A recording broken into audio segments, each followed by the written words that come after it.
Redemption, ascension, memory, legacy, anarchy. This and so much more to come in the desert tomorrow night as AEW once again brings Double or Nothing. And this is Simply Predicting. Welcome to the discussion. Hello, everybody, and welcome back once again to the last this week. Thank Christ. Simply Predicting anything but. You know what this is. I'm, of course, the Simple Man of the Simple Brand. My name's Noel Foster. With me, as always, are my friends of the Simple Albert Studios and the Simply Predicting community. I have the Renegade Wrestling, JJ Williams, and it's always great to once again welcome back onto the stage Rock and Rhodes DJ. And thank you all for tuning in. What's up, brother? Thank you all for tuning in. Please subscribe, comment, tell a friend whether you watch this live or on demand. I hope that's a reliable conversation for you as I bring Walter Cruz in, showing up fashionably on time. And again, if you want to dictate the conversation, Super Chat or PayPal the Passion is as simple as that. And again, Walter Cruz, welcome back. And shout out to the 21 of you that's playing predictions so far. And, of course, we'll be analyzing those throughout the night as well. But, yeah, get that man a solo shot. He's back. Oh, yeah, look at it. Yeah. Oh, that smile. And we're not talking about that guy because he's non-existent here. All right, the whole reason he came in late was to get you to react to the shirt, and you're no-selling the shirt, bro. Look, I'm going to focus on the task at hand unless it's friggin' PayPal rant. You want John Oliver tonight, you want Superman Afternoon, then you got to PayPal that shit. You ain't getting nothing. Period. And that being said, while you're getting none of that, you're going to get something else from me. Certainly. Something! There it is, damn it.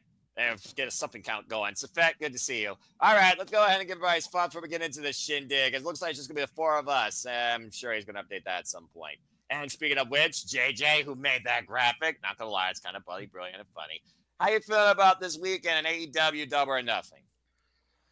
So, you know that out of the three major companies, AEW is the one that I look forward to the least on a consistent basis. Yes, I do.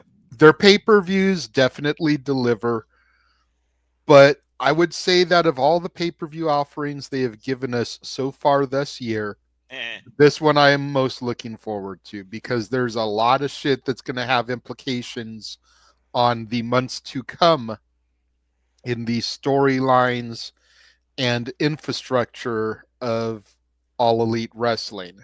Damn it.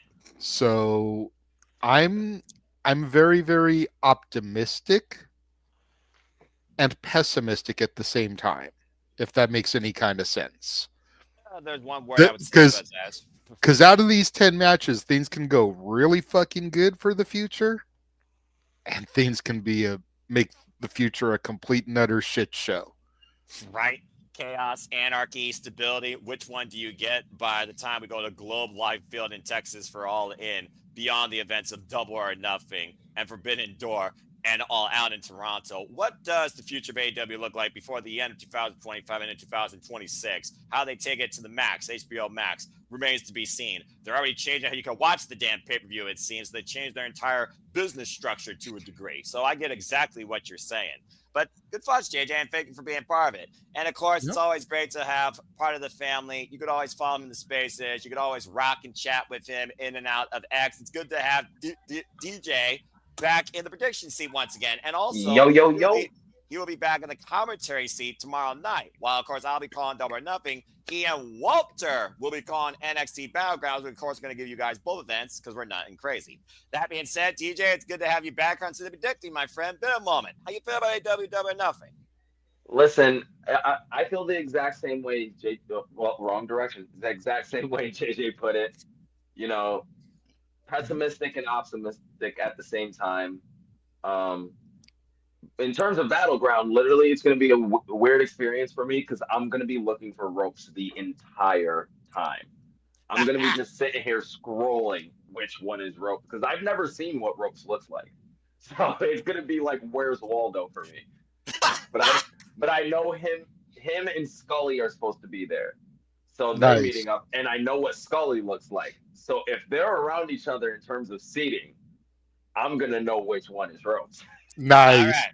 And they're not going to be wearing a red and white striped shirt. As, of course, we'll also have straight from Team No DQ. Shout out to Papagino. He will also be, of course, taking part on the sight scenes. Not necessarily at Battleground, but he will be, of course, at Saturday's main event tonight, which of course we are also covering. So it's always great to see friends of the community that we've come to connect and know enjoying professional wrestling live and giving us an inside look to the shows. So good luck with that.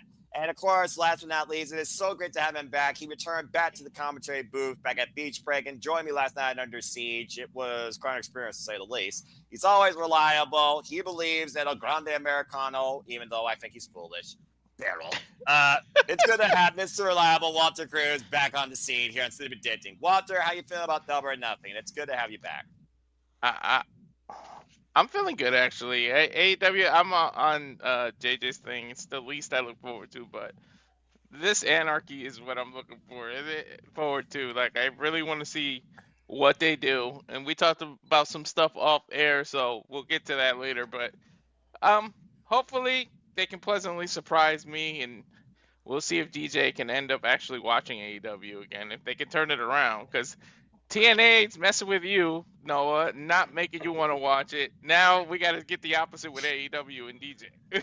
See, Walter, you got to start coming back to the spaces because you've missed it. Literally, last night was almost an entire AEW dedicated space. It was me versus Nick and Ryan. Oh, crap. It was actually a civil. So Ropes had to jump in thinking me and Ryan were getting into it because he thought we were getting back into our old argument, which we kind of were, but it started off as Mercedes isn't interesting and no one's watching this shit because of Mercedes. And Ryan's rebut was, well, you can't say no one's watching it, ignoring my point. And then it started going into one of our old arguments, and we were like, okay, we should stop and get back to the discussion at hand. And we did. And like I said, I did somewhat watch this week. It was purely hate watching, but I did watch. There you go. I mean, hey, all I gotta say is give All Things Wrestling a chance. Watch what you enjoy, and don't watch what you don't like, but don't criticize people that do. That's the way I see it. Everyone's their own fan. But that's fair. All right, well, either way, you all know what I stand for. I put anything above WWE because I'm a crazy professional wrestling fan on a global scale, especially when it comes to the Japanese wrestling scene. In a world which, by the way, I think I just found a reason to hook you for Puerto Rican Weekend for House of Glory. First match has been announced. Mike Santana defends his House of Glory championship. Oh, yeah, I've seen this. Against the Stone Pit Bull, Tomohiro Ishii. Ishii, my boy! Stone Pit Bull, let's fucking go. Stone Pit Bull Wrestling. Okay, I'm hooked. Well, like I said, as I was saying earlier, I did back to, again, all you need is fucking like Ishii or Minoru Suzuki on a random independent show, and Noah's fucking reeled in. Well, that's a couple of people. But people want to truly dive into the Superman's mind, which is anything but simple but complex in the global wrestling landscape. That's your own choice. Anyway, without further ado, talk about, an outlook on all things wrestling. Shout out to W Fam and my brother, the KNG King. I hope that he's doing all right.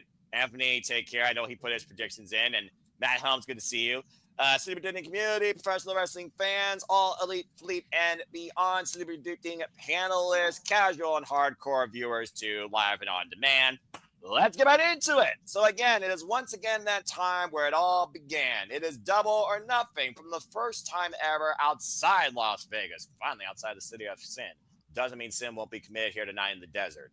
Tomorrow night, they, of course, will be out in the desert, as we know. And again, if you want to watch the show, it is only available on pay-per-view. You, of course, use VPN Surfshark. If you want to try and still use Triller, as Triller now is only international. Domestically, you got Fubo, you got Prime Video, you got select Dave & Buster's, cable and satellite outlets, and even YouTube. So, again, purchase accordingly, enjoy the show accordingly when you can. And if you can't enjoy the show live, enjoy it your own way safely without giving your computer a virus. As someone who's worked in IT for 13 years, I can attest. Anyway, let's go ahead and get into this thing. We got 10 matches on tap. He's finally slowing down from 13 and 14 and 15. About dang time, you madman. And we got 9 matches on the main card and 1 on the buy-in. And I always respect buy-in matches because I'd rather watch wrestling than hear a bunch of yahoos randomly talk about stuff I've already seen 15 times over. WWE, learn some shit. Let's go ahead and talk about the buy-in here with Penelope Ford and Megan Bayne taking on Anna Jay and Harley Cameron.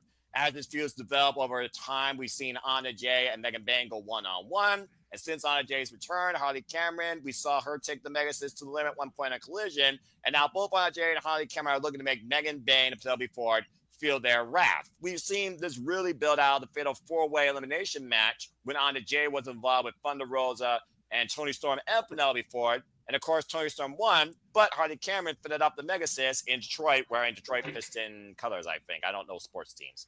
So now we got a grudge women's tag. And if you can say one thing about AEW's women's division, they fight, they don't bitch, and they're no problem getting violent. Seriously, just put these four in a friggin' blood and guts match. I need a women's blood and guts in AEW.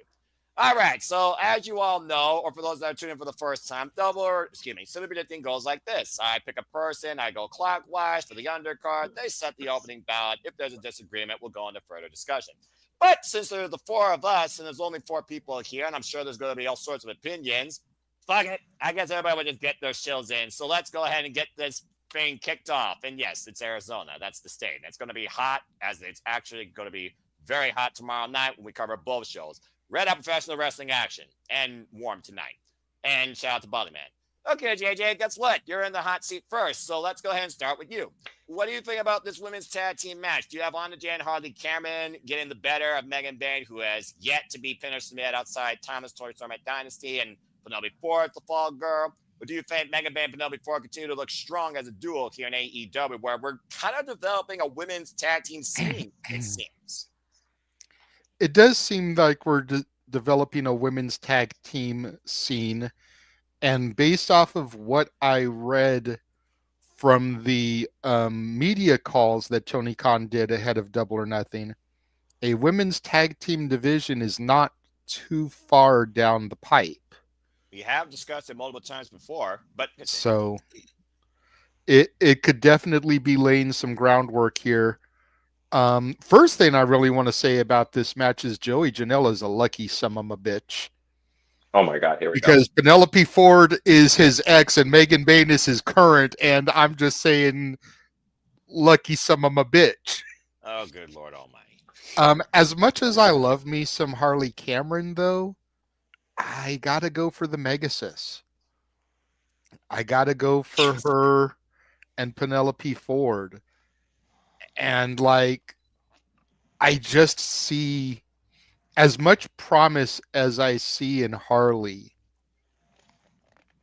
I'm not 100% convinced that Anna Jay is the right partner for her.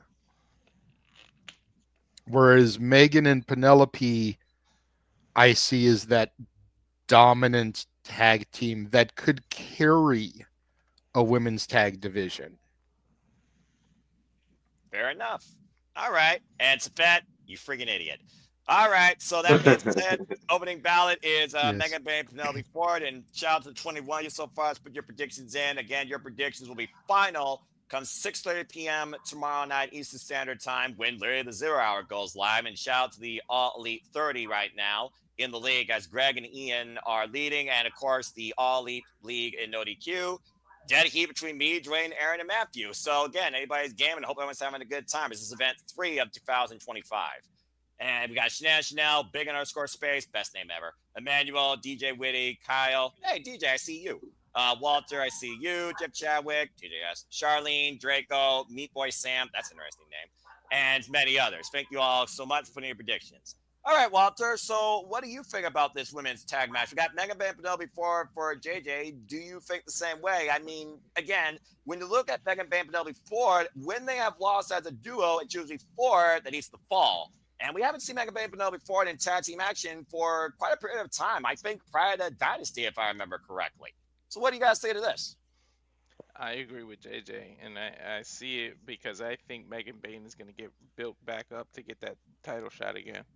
Especially if, what we predict later, if Toni can survive her match, I think you go with the rematch, and this time you actually switch the hands and Megan Bayne becomes the champ, because that was through the skin of her teeth that Toni survived that match, and I think Megan Bayne deserves a rematch. And so you get her back on a winning streak. Even though this is a tag match, you have her look dominant in here. It looked like she could have did this by herself, like she didn't even need Penelope. Like, that's why I feel like you should book it. So I'm going with JJ. All right.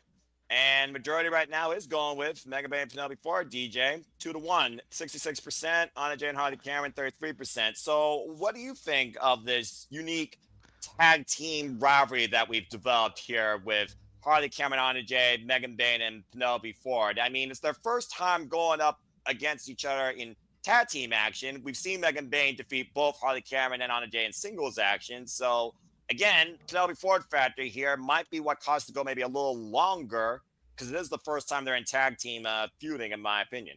What do you guys say? So initially, I thought Penelope was there to be there to take the pin, so Megan doesn't look weak in a loss. And I thought the baby faces would win because I think Harley needs a win right now.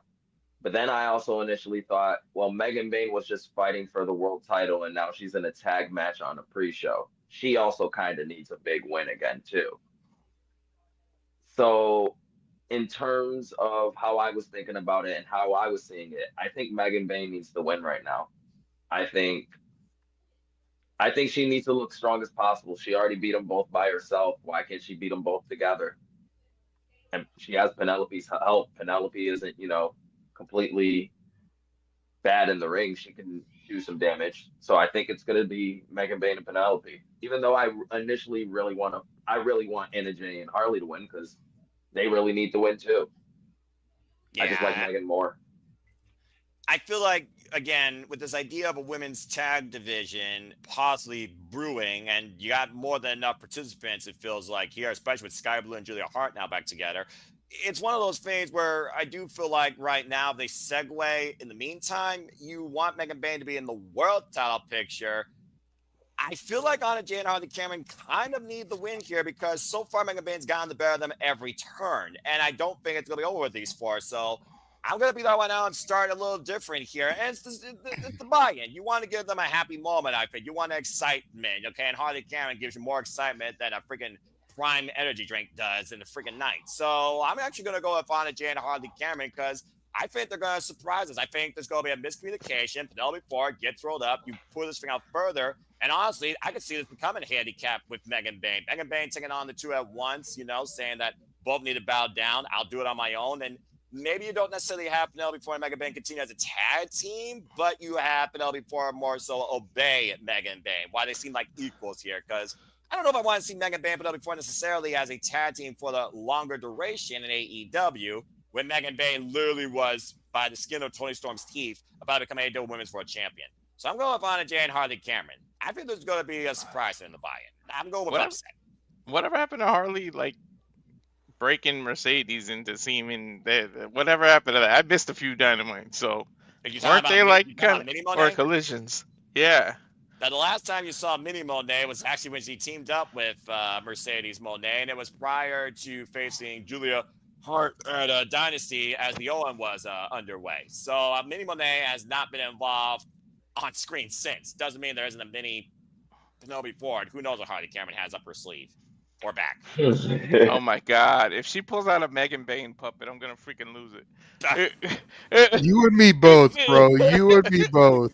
I'm going to call this shit with James and Ash. I don't need any more tomfoolery that I'm already going to deal with, okay? On the buy-in, let alone. I'm just saying. Oh, God. How does Tony Schiavone survive this shit every night with the people he works with? All right. Let's go ahead. He does commentary next to a guy in a lucha mask. Fair point. Just saying. And that's not throwing shade at Excalibur, because remember, I come from OPPWG. But it's easy to keep your cool about a mini puppet version of a wrestler when you're doing commentary sitting next to a dude in a lucha mask. Fair point. Damn it, JJ. AEW in a nutshell. And how I still want to know, how is AEW not making money off of these puppets? They could be selling mini Monets by the boatload. And if Harley had a mini puppet for every person she entered in a feud with, that's just like going to your local Walmart, Target, whatever, and picking up the new action figure. That's money after money after money after money. And with, not trying to throw shade here, but with as empty as AEW arenas have been as of recent, not counting the pay-per-views, any opportunity to make money hand over fist, you think they'd be taking that shit. Well, apparently they got a different strategy, and that's why it actually looks different versus any other freaking wrestling show. That's why they do feeders and give it a different environment. But who knows? Maybe the Puff thing comes to existence. Maybe Monet comes into existence, Mini Monet. But in the meantime, at least you don't get to start this one off. I feel since we're trailing with an on, might as well start with one. Walter, you're on tap. Let's go ahead and get into the main card and talk about one of the biggest reasons why that show's happening tomorrow. It's the finals of the Owen Hart Foundation tournaments. We're going to start with the women. Mercedes Moné, who came in literally last year at Big Business, and of course, the Double or Nothing, won the TBS Championship from Willow Nightingale. 1 year later, finds herself in the finals of the Owen, taking on, I'm a hater, Jamie Hayter, who has not been involved in pay-per-view since Double or Nothing 2023, when she lost the AEW Women's World Championship due to injury and a handicap against what was formerly known as an outcast. So, of course, we saw both these women's journey up to this point. Mercedes Moné overcame Athena and Julia Hart, while Jamie Hayter overcame Billy Starks and Chris Statlander. We saw the final face-to-face confrontation where Jamie Hayter simply says she's rough around the edges. She's not all about the big business. She's not all about that corporate synergy. But you know what she does? She laces up those boots and she hits fucking hard. God bless her. Meanwhile, Mercedes Moné says this isn't about necessary people bringing a memory of you. This is about my legacy. And she's currently 25-0 in singles action AEW alone, while she still holds gold in AEW and Rev Pro. No longer for New Japan Pro Wrestling, though. As Jamie says, that was the first domino of you losing everything. And do we continue that path here at Double or Nothing? And again, the winner of this match will go on to All In to challenge for the AEW Women's World Championship. Champion to be determined. Okay, Walter, go ahead and talk about the Owens Women's Tournament in the finals. Who do you have taking it? Will it be glamorous? Will it be stupendous? Will it be a catastrophe to you? Will you lose your damn mind? Will you be absolutely upset? Will you be happy when Hayter hits hard like she dropped Monet on Wednesday? Who do you got taking the Owen? I'd be highly upset if it's Mercedes. Business-wise, if you're on Tony Khan's side, if you're Tony Khan and you need business, you're in the business of making money. It's called the wrestling business. You're probably giving this to Mercedes Moné because it makes more business sense. She's your bigger draw, and people want to, even if they don't like her, they want to see her get her ass kicked. So you have her win to get the title shot because people are going to want to boo her and make her lose. However, I'm not driving myself to do that. Like, deep down inside, I think Mercedes is taking it, but damn it, I'm a hater with you. I'm gonna say and predict. I don't give a shit if I get this one wrong. I'm gonna go with Jamie Hayter because I can't get myself to say Mercedes is winning this, and I don't want to see her get a title shot again. Like, you got enough titles, bitch. Stay on the lower card and keep those titles. You don't need to go after the big world title. Like, I'm tired of seeing it. Like, I don't need you to be fair enough. I don't need you to be freaking, collecting all the damn rings like you're in the Avengers over here. Like, you don't need every damn thing, all right? Put the gauntlet glove down. Like, I hope, yeah. Walter, it's okay. You don't got to take my gimmick today. I cannot stand Mercedes. I respect her as a wrestler. I'm the opposite with most people because I can separate character from wrestler. She's the opposite. I respect her in-ring talent. It's the person themselves I can't stand. So, like, hate her. But even though I'm probably missing the point on this one. I mean, it's a 1 point gap between most people, and I'm the guy that sometimes literally listens to his heart versus his mind, and I've been following Jamie Hayter's career since Pro Wrestling Eve. Love the fact she went back home and faced Alex Winter. But that being said, I got tears. About to say, DJ, you all right, bro? Yeah, I got tears. Walter got me dying over here. DJ's broken. I repeat, DJ's broken. Ash, good to see you. Please stay tuned for our Canadian friend, Ash, to join us for the Saturday Shenanigans, and also, again, on commentary tomorrow for Double or Nothing. Oh, good Lord. That being said, wow, Walter. Reach. DJ, it's on you. Let's go ahead and get your thoughts towards this. And you all already know people are probably thinking business. 72% Mercedes Moné, 20% Hayter. DJ, what do you got to say regarding this match? And what do you want to go with as your prediction? I'm going to give you my Mercedes impression. That's not going to work for me, Tony. I need to win the Owens. Jesus Christ. So, okay, listen, there's no reason why she threw away the Athena match on free TV, and they've mentioned nothing of it really since, except for Athena doing a possible quote-unquote teaser on Twitter, but then she didn't even show up on Dynamite, so it wasn't even really a teaser that followed through. So that was the biggest match they could have did with the Owen. Was the big confrontation leading up to Athena and Mercedes. They kind of gave us it too early, and it wasn't a bad match, but I feel like it could have been a better, bigger confrontation than what it was. Fair. So, and Walter took all my feelings out pretty much for Mercedes, so I can't even go into full gimmick right now. But instead of him being a hater, I'm just being a realist. She's winning this match. I'm sorry, Walter. I listen. It's okay. You can cope with it, but this is the one thing I'm almost positive on. If I got to eat crow on it, and she actually takes the L now, out of all times now, like I'll eat the crow. But I'll say I'm 98.87% positive that she's winning this match. All right, I appreciate that take. That's one of the things about Sleepy Ditting. You give your real take, and I appreciate that. Again, positive woman conversation. Hello, JJ. Hi. That being said, not that right. I'm going with Jamie Hayter. You kidding me? Jamie Hayter's been on a 2-year journey. You want to talk about redemption for a cowboy or ascension for an assassin? Jamie Hayter deserves to get back at that accomplishment where she was at her strongest. Damn it. Besides her haterade, she deserves the AEW Women's World Championship back, and she owes Toni Storm a receipt. Truth be told, was outcast Toni Storm, but this is timeless Toni Storm. And with the fact that Jamie Hayter looks like something that could literally be part of an Austin Powers movie, I want to see the promo that come out of this, all right? Bottom line, Jamie Hayter, Toni Storm, that's the money for me. You ain't convincing me otherwise, damn it. All I'm going to hear is the Charlie Brown trumpet, blah, blah, blah, if you try to convince me otherwise. Jamie Hayter for the fucking win. Here's my biggest fear, though, because I do think about somebody that hasn't been involved in the women's division since Revolution. There was one particular person from hell that wanted to see Jamie Hayter in her old light.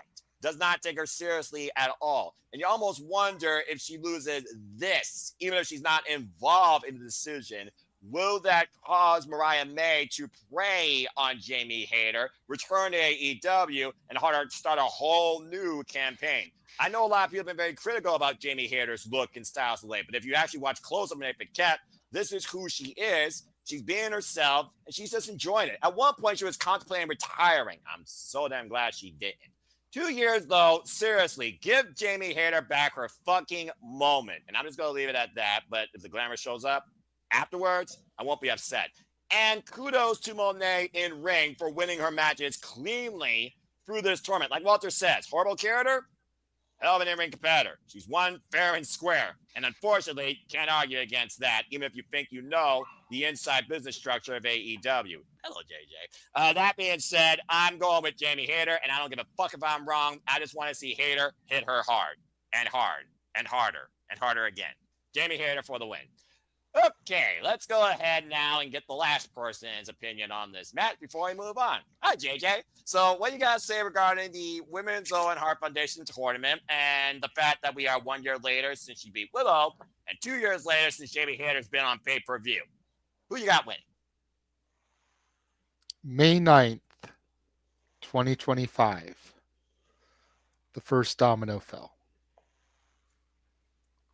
The dominoes are going to continue to topple going forward. For all the people, including Safette, that want to try and shove down my throat, Toni versus Mercedes is the big money match. That's short-sighted. That's one match. A good booker gives you two big money matches. And if you want to give people two big money matches, Mercedes Moné loses at Double or Nothing. Because to Noah's point, the big money match that people that are truly invested in all elite wrestling want to see is Jamie Hayter versus Timeless Toni. Yes. Because like Noah said, Outcast Toni is responsible for Jamie being on the shelf for all that time. And we all know, whether Tony Khan has said it as of late or not, he still wants to get Ring of Honor on television. How do you get Ring of Honor on television? Athena versus Mercedes. Ding. All How do you about get one Ring vote of for Honor those on protected. television? Mercedes defeats Athena at All In and ends her streak as the Ring of Honor Women's Champion, putting that belt on Mercedes. Mercedes plus Ring of Honor Women's title equals Ring of Honor TV deal. I don't like her. People in this room may not like her. Network executives will see ratings. How about the suits? All about the suits. All about the suits. Not talking about just me. All right. Mercedes Moné loses at Double or Nothing. See, that wasn't so difficult. We're all in the same. Well, except DJ. We're looking bigger. All right. I can't wait to be proven right. That's all I'm saying. Yeah, I If can't I'm wait to call wrong, this I'm shit. wrong. Listen, I would love for Jamie to win, but And no one knows I'm every- not a hater. I've been anti-Jamie Hayter pretty much from day one. And I still get Because Jamie disrupted by Hayter that. was always going against my favorites. Hey. So it Hey, wasn't Mom, even get harder. anything like I was anti-Jamie. It was just she's going against my favorites, so I'm going to pick my favorites over her. Screw her. Yeah, Just screw like you. Stat. Just like Stat. You know, Stat may be where it's at, but when Stat's going toe-to-toe with my girl Jade and all my other favorites, fuck Stat. I want her to go down Oh, man. because I'm picking my favorites. Well, I mean, hey, I got to be Mr. Play-by-Play, but who's to say I can't be a little bit biased? So, I mean, you know, what do I know? All right. Fair enough. That being said, it's 3 for Jamie Hayter because Hayter hits hard, and 1 for Mercedes Moné. And Earl Cole, good to see you. Hope that you're doing well. Thank And you I for- just got to say, now that you brought up the Austin Powers thing, I need her coming out at Forbidden Door to Soul Bossa Nova. Just have Jamie Hayter come out. Do-do-do-do-do. Do-do-do-do-do. Do-do-do-do-do. Oh, God. If they do that, I'm going to lose my shit. And I'm going to love it. That's one of my favorite movie trilogies of all time. I swear. And she fits that so perfectly. She's got that 70s vibe. I love it. I love Jamie Hayter dig. All right. Let's go ahead and move on. Again, I'm a hater for life. Oh, well, I needed that. All right. Who are we on now? DJ. Okay. Well, let's see here. Let's go with this one next. Talking about Ring of Honor, let's talk about the former Ring of Honor World Champion. Is this his last match and he's going to be killed by now calling themselves Legend Killers? We haven't heard that before. Also, that graphic Stokely, that's actual size. It's FTR versus Nigel McGuinness and Daniel Garcia in tag team action. Ever since FTR took out Adam Copeland after failing to capture the AEW Trios Championships at Dynasty, that's for you, Hannibal, we saw FTR finally turn on Copeland and literally put him on injury after driving his neck down with a pile driver. And they basically said how he was selfish and how basically they're doing what they believe is right because they're the best damn tag team going today in wrestling. Jurisdictions out there, but based on their track record, hard to argue. And for a little while, we didn't see them because they got suspended for putting their hands on officials, including Tony Schiavone. But Stokely Halfway apparently had legal power more than Smart Mark Sterling, got that fee waiver, got the fine waiver, and they've still been making it personal to the point now that Nigel McGuinness has left the stand after Dan Garcia saw Daddy Magic, easy for me to say, and Cool and Ange get bludgeoned.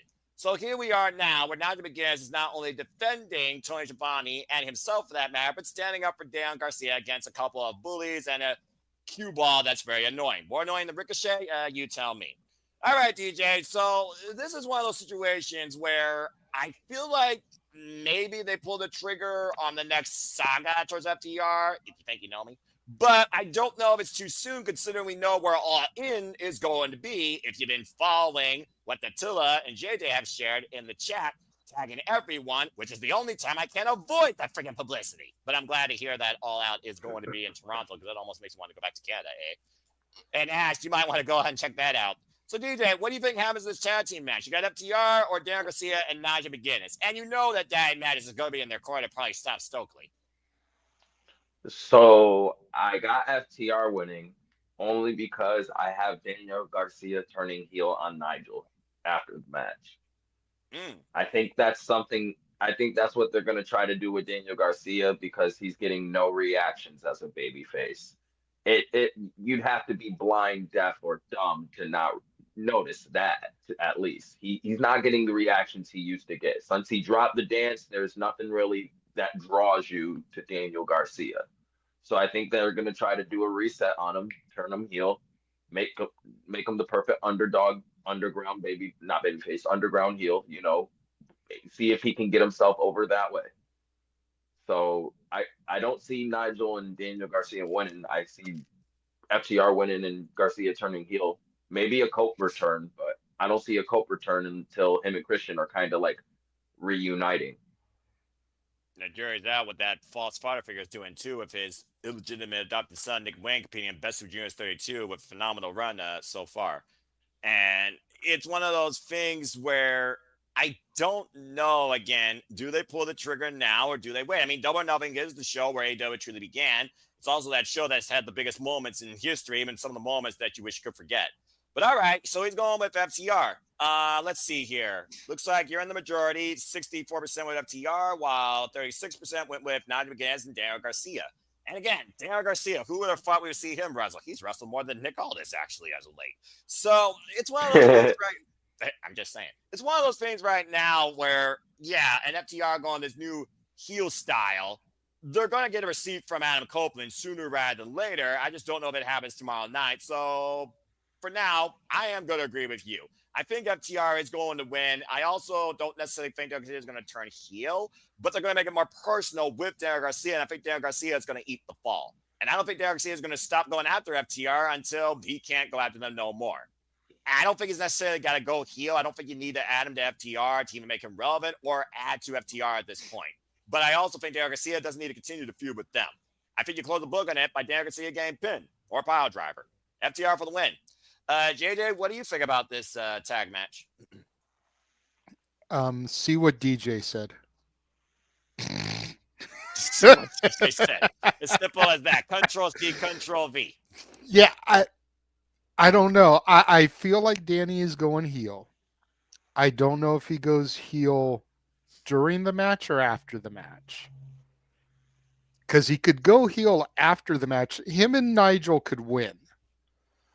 Nigel could be celebrating, like, hey, I did it. I was able to get some comeuppance. And then Danny could still turn heel on him because he feels like Nigel's taking the shine away from him. Danny does all the heavy lifting. Nigel's getting the credit. Danny doesn't like it. Danny still turns heel. Because we also don't know how many more matches Nigel has on his bump card. And you don't want all of his matches to be L's. So do you throw him a bone and give him a victory at Double or Nothing and then still pull the trigger on the heel turn? Or do you pull the trigger on the heel turn at one of the 15 specials that they have between Double or Nothing and All In? Because we got Fighter Fest, we've got Summer Blockbuster, we've got Grand Slam Mexico, we've got the 300th episode of Dynamite, the 100th episode of Collision. Wow. And then we have All In. That's fair. Good schedule. That's a lot. You're right. And all of those will be being covered by the Simply Reliable Studios because we do the TV specials. So do you pull the trigger at one of those things instead? Yeah, Garcia being the X factor. Because I could see FTR DG versus Nigel ENC at All Out in Toronto. That actually really sounds compelling to me right now. Okay. It's a juggling act. I get it. It's a juggling act. That's the thing. I just don't know necessarily you push that a double or enough, especially when FTR are calling themselves the living legend killers. And Nigel McGuinness is a Ring of Honor legend, former Ring of Honor, pure Ring of Honor world champion. But wouldn't it make more sense then to kill his legend at Death Before Dishonor, at Supercard of Honor, which will also be between now and All Out? Or All In, excuse me. Yeah, in theory, yes, but this whole feud's been going across Dynamite and Collision.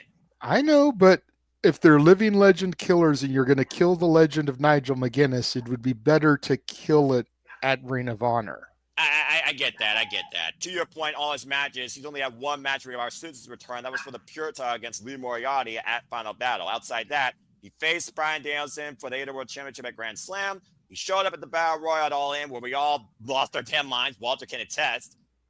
And that's it. So I do get what you're saying, but you know, it's like let's go legend killer gimmick. Does Randy Orton kill the legend of Tommy Dreamer at WrestleMania or ECW One Night Stand? Fair point. All right. Well, just to draw a similar comparison. That's fair. I get it. That's fair. You know, literally. And again, we've got the Ring of Honor pay-per-view the night before All In. Oh, Jesus, that's right. I didn't even think about that. So the legend of Nigel could be killed there. All right. Fair enough. But and again, FTR has eaten so many losses that they need a W here. So I'm gonna go ahead and go with FTR, but I'm just saying, like, you could do it either way. Yeah, this is one of those matches. And still get that Daniel Garcia heel turn going. Because I do think it's imminent. Yeah, I will say Daniel Garcia is better as a heel. I remember when I first saw his first match when he took on Lee Moriarty and got his contract, Red Death, wrenching back. Again, Mr. Silent, Mr. Technically Sound in the ring, Mr. Proficient. I do think he's stronger as a heel than a face. I'll give you that. But again, I just don't think they do it right now. But hey, you still agree with me, so I'll go with that. All right, so we got FTR. Walter, it's on you. Where do you stand with this? Like washing clothes, rinse and repeat. It's pretty much the same thing. Rinse and repeat. Rinse and repeat. The friggin' spin cycle on repeat. All right. Never further add, huh? JJ just took it all away. I mean, everything they said made sense, and you can. He just finished off the burger I was cooking. That's all JJ did. You feel me? I cooked the burger, and JJ threw on the toppings. You know, some pickles, onions, lettuce, some mayo, some ketchup. I'm a simple man. I eat my burgers plain, but okay, I get what you're saying. Anyway, all right, fair enough. So mostly FTR for this match. I think actually we all went with FTR. So, all right. Let's move on, and let's see what we got next. Okay, well, this will be easy because we know one person's going to win, the person that's bald. It's the first ever stretcher match as Mark Briscoe goes one-on-one with everyone's favorite, Ricochet. I say that quote-unquote. Don't worry, I'm taking this one. First time ever, then boy is taking on Ricochet in a stretcher match. Of course, this really stems off the disrespect that Ricochet has shown everybody, including more particularly Zach Gowen. This literally was booked shortly after that, and we saw Ricochet stab Anthony Bowens in the head with a pair of scissors. Now Mark Briscoe looks to injure Ricochet and teach him a little bit about respect. I don't know what the word of the day is going to be. Maybe disciplinary action. In Mark Briscoe's mind, that's probably one word. But anyway, it's the first ever stretcher match in AEW history that I still can't believe that's a fact. Well, it's Mark Briscoe, right? You know you're in for something nothing futs, and it's a stretcher match. If for those that don't know what a stretcher match is, you literally the capacity of your opponent enough to drive them across the line on the stage on a stretcher. It's as simple as that. Well, it seems simple in context, but it's actually a lot damn harder than you think. It feels like to me, though, let's see, Ricochet lost at Dynasty against Kenny Omega and Super My Billy. In fact, he was the one that took that Avalanche One-Wing Angel. He lost at Revolution against Swerve Strickland. He is right now 0-2 at pay-per-views. He also lost out on the Owen. So you almost think that he is due for a win. And then again, there's Mark Briscoe, one's favorite redneck karate man, who will fight till he can't fight no more and keep fighting. And a stretcher match, win or lose, you're basically trying to injure your opponent. That's the whole concept. I kind of want to say that Mark Briscoe wins, but we're not in Sandy Fork. And I think Ricochet, if he's going to owe any sort of moxie with this Healer's promo, he kind of is due for one, but it's almost like the more that he loses, the more that we just love seeing it happen. So fuck it. Mark Briscoe slap his bald head and put him on the stretch. I'm going with Mark Briscoe for the win. JJ, what you got to say about nutting butts? Noah, when was the last time Mark Briscoe won an important match? Thank you. A long time. That's why I'm like, fuck it. I love you, JJ. We're not in Las Vegas. Fuck it. This is one of those matches that I honestly have nothing to say. Kind of the same. I mean, they're having a stretcher match because on 1 week, 15 weeks ago, one of them walked past a stretcher in the backstage area, looked at it, and was like, interesting, and just kept on walking. There's no rhyme or reason for it. No. I love that. I make the joke all the time about Tony Khan's booking strategy and just inflating balloons, inserting a wrestler's name in the balloon, putting the bump on the wall, and throwing darts. Oh, Ricochet. Okay. Mark Briscoe. That's good. Book it. Maybe he uses AI. Who knows? You know what? If that's the case, at rowjjwilliams@gmail.com, I'll work not as free as AI booking, but I'll work for less than you're paying to fucking John Moxley and Mercedes Moné, and you'll get better return on your investment. All right, JJ, why don't you tell them how you really feel? Bottom line, I just did, but oh my gosh. I'm going for the bald one here. Okay, Which one? The bald one with the hot, thick wife. Okay, there we go. I guess the jury's out on that. All right, there you go. Okay, so he's going with Ricochet. And to be fair with you folks, I'm just messing with you. Let's be honest here. He lost 2 pay-per-views in a row. If Ricochet loses here, why the hell he signed AEW in the first place? Seriously. And do you really expect... Because it's better than the other place that was holding him back. May I remind you that I live in Toledo. I saw his last gimmick segment live when Braun Breaker slammed him through a car shield and he left out on a freaking ambulance on a stretcher. And that's why this is a stretcher match. And Ricochet wins. They're trying to tie the stories together. Yeah, this time he doesn't come in on the stretcher, though. He freaking puts somebody else on the stretcher. Now all they need is the car, and freaking Mark Briscoe just goes for the car. Anyway, all right, that's 2 for Ricochet. And Walter, DJ, let's be honest here. You all got nothing else to say about this, do you? You all agree. Listen, everyone's taking my gimmick today. I'm enjoying. This is the best Simply Predicting for me ever because I don't have to do no work whatsoever. It's like I'm rubbing off little by little on everyone. You realize how long I've been doing this, right? You realize how long I've been doing this, right? I just love it. I don't have to go into anything. I don't have to. But yeah, it's Ricochet because Mark Briscoe. We're trained to know. As much as we all love Mark Briscoe and the crazy personality that he is, we are trained every time we see him on a pay-per-view or in any match that he's most likely losing. Yeah. Look, it's Brian Cage syndrome. When was the last time Brian Cage won anything effective? Exactly my point. And Double or Nothing literally when was the last time that Thunder Rosa won something effective? Probably a feud with Deonna Purrazzo literally last year in Texas.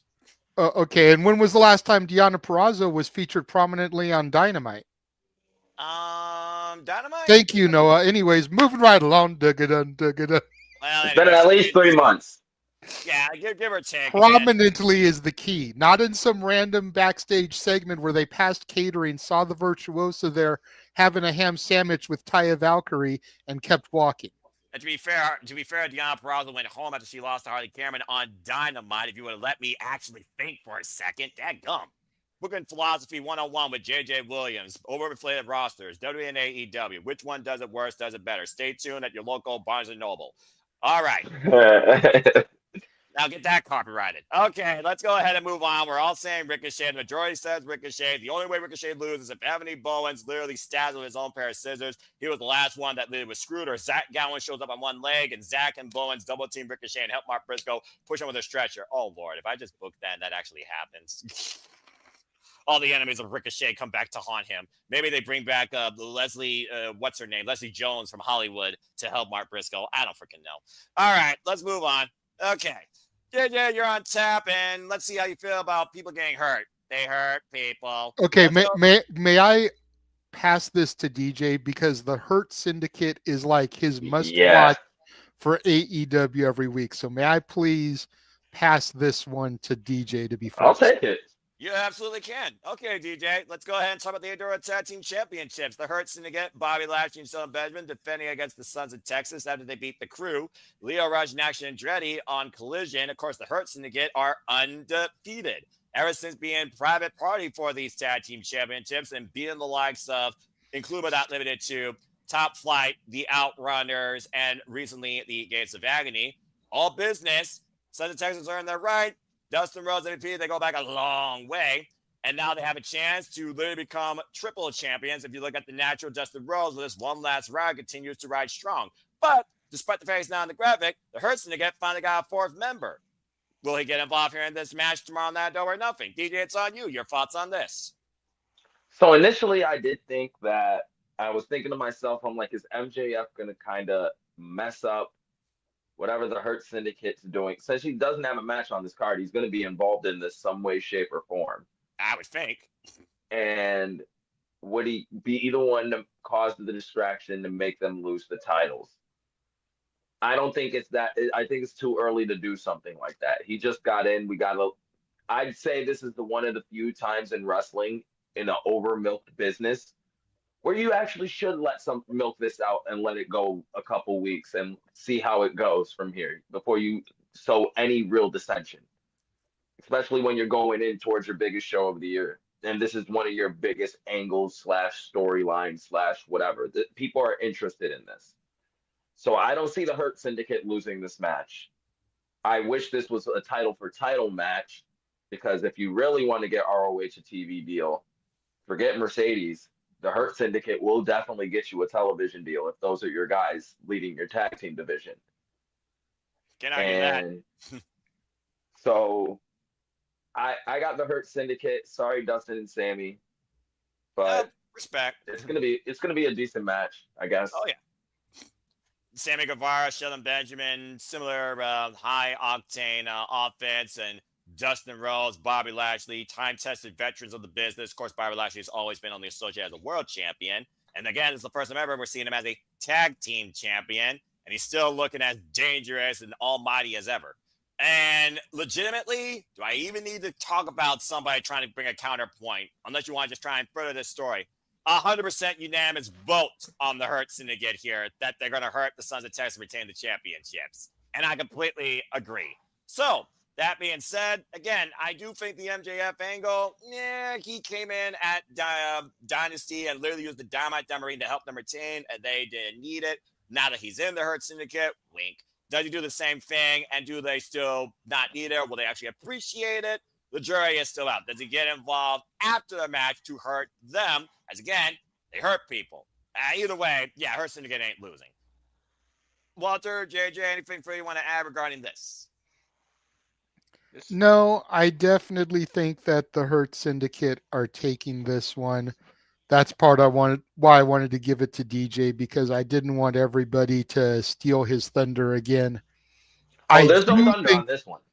I do think, though, the end game may be title for titles at All In. The Sons of Texas in Texas against the Hurt Syndicate. Now, do you think it would just be the tag titles? Because let's not forget, Dustin Rhodes and the Von Erichs are the Ring of Honor 6-man champions. Do you think they would also maybe go after those? Possible, especially if the Hurt Syndicate adds a 5th member at Double or Nothing, as everyone is thinking. Yeah, I wonder where that could be coming from. Because I don't see Bobby going after them. No. But Shelton, Cedric, and Max could be entertaining as fuck. Oh, I agree. not gonna lie. I agree. But I think MJF needs to be careful how many more times he calls Bobby Lashley Bob Bob. before Bob strikes back. Just saying. Walter, anything further you want to add? Nah, this is a throwaway match. It's more about the post angle because I think Cedric Alexander is coming back. It's more about that than the actual match itself. Will you be Which is a disappointed shame to instead of say because disappointed? Dustin's involved in it, and all respect to him for doing it at his age and everything. But yeah, I think this is more about the post angle. Fair enough. And whether or not Cedric shows up tomorrow night, I do think Cedric Alexander is going to show up sooner rather than later. Again, you talked about I actually counted 7 different specials outside the pay-per-view that are ahead here alone in AEW. So, I mean, definitely room for another Sunny to show up. As we got the Walking Women Josh Alexander already this year. And this man, bitch. Speedball Mike Bailey is challenging Kazuchika Okada for the AEW Continental Championship. Kazuchika Okada, who's now held this title for over a year and won last year's Continental Classic, beating the Mad King Eddie Kingston last year in March in Canada. He's been undefeated so far since holding out this championship outside of Bryan Danielson that got the better of him one time. And Speedball Mike Bailey is currently unpinned and undefeated. This is the first time ever one-on-one matchup. Kind of going back to what was said about the other match, I'm going to go counterclockwise this time and give it to Walter. Walter, it's one of those things where we know the bigger picture, maybe, quote unquote, is ahead for the Rainmaker, especially considering who holds the AEW International Championship. That's not on the line at all this pay-per-view after he defended successfully against Speedball Mike Bailey and Ricochet at the last pay-per-view. So go ahead and give your thoughts towards, simply put, a fun wrestling exhibition. Not all wrestling necessarily have a glorified story going into it. You just watch 2 men beat the shit out of each other. Go ahead, Walter, your thoughts on this. Yep. Sorry, Speedball. That O is gonna have a 1 next to it now because this is gonna lead to the Kenny match. So why would you have Okada lose here? Okada's retaining. It's gonna be a hell of a match, but we're gonna end up saying it was a hell of an effort by Speedball, but Okada was just that much better. So Yep. Okada retains because we know what we're getting out of this. And like Okada says, trust me, there's a reason why he didn't call Speedball a beach since that first encounter. Afterwards, different story. Though that was kind of fun watching Speedball literally time adventure kick Okada's middle finger on Collision. That was a great segment. All right. Well, again, I don't think much needs to be said here, but we just got to make sure we keep Okada away from the production boards so that we don't go from Collision to Black Adam again. Right. Black Adam is now all elite, by the way. I saw the graphic on social media, so it's legit. Pissant B+ cosplaying Superman reject movie. Anyway, Speedball Mike Bailey. I said what I said. Don't give a fuck about this dog. Hi, DJ. Welcome to the Real Simple Man. Anyway, Speedball Mike Bailey. Someone actually did pick him. It wasn't unanimous. Maybe that was a botch click. Who knows? Or maybe it was Beta Scott. With all due respect, I hope that she's doing well. Yeah, Speedball. I love his wrestling. I saw him live last year at Bound for Glory, retain the Esmond Championship against El Hijo de la Kingo. He's one of the best all-around, hardest working independent workers in the business. You can look at his track record and him and Masha Slanovics. But yeah, we're going to run back Dominion at All In. You heard it. Timestamp it. And if you know, you know, as somebody who baptized Walter and literally watches New Japan Pro Wrestling for a living and just got done rewatching all the Dominions ahead of this year. And as far as I'm concerned, Walter, if you're crazy enough to stay up for it, I say we cover it. Anyway, yeah, Okada retains. Does anyone have anything further to say regarding this match before we move on? Nope. Okay. Bitch. How did he make one word a working gimmick? Okada. How did he make one word a working gimmick? Really? Is that what you just asked? Yes. What? Fair enough. Yeah. Yes. Yes. All right, you made your point. Damn it.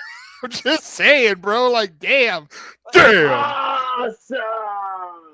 Y'all forgot one. Open a can of worms that I did. All right. Ass boys. All right, moving on. Good grief almighty. Oh, Lord. I'll take the head on this one since I mentioned his name earlier. Let's go ahead and move away from title action to trios action as we have the Paragon, Adam Cole, baby, the TNT champion alongside Roderick Strong and Kyle O'Reilly, taking on the Don Couch Family Elite 3. That freaking parasite, but damn, that's a hell of a team. Josh Alexander, the Walkie Women, former TNA World Champion, longest reigning TNA World Champion. The Alpha Konosuke Takeshita, still the never overweight champion, former AEW National Champion. And the Proto Star Kyle Fletcher that came this close to make it to the finals of the Owen. And straight up, folks, this match was made this past Collision. After Adam Cole was sitting with commentary on Collision and Don Callis 3 times. That is way too much Don Callis in one damn show for my freaking lifetime. Saw the Don Callis family in singles and in tag team action. It looked like he was trying to maybe recruit Adam Cole into the family, but I think he has his eyes on what's on Adam Cole's shoulder more than anything. He basically said, I was trying to be nice, but you wanted to call out the family? Guess what? I'm going to give it to you. I'm going to give you the biggest 3 that I can. Josh Alexander, Konosuke Takeshita, and Kyle Fletcher. They're going to hurt you and they're going to stretch you. And again, you asked for this. Of course, we just saw the Paragon, Roderick Strong, just beat the grizzled young veterans. Again, the jury is still out if they're going to make an error here, and it's going to be undisputed. But to beat Don Callis' family, that would be a huge coup for the Paragon to prove that they are the best trio going. But do you bet against Konosuke Takeshita, Kyle Fletcher, and Josh Alexander? And you know that bald-headed buffoon's going to have Lance Archer also in their corner, as he's going to probably be on commentary.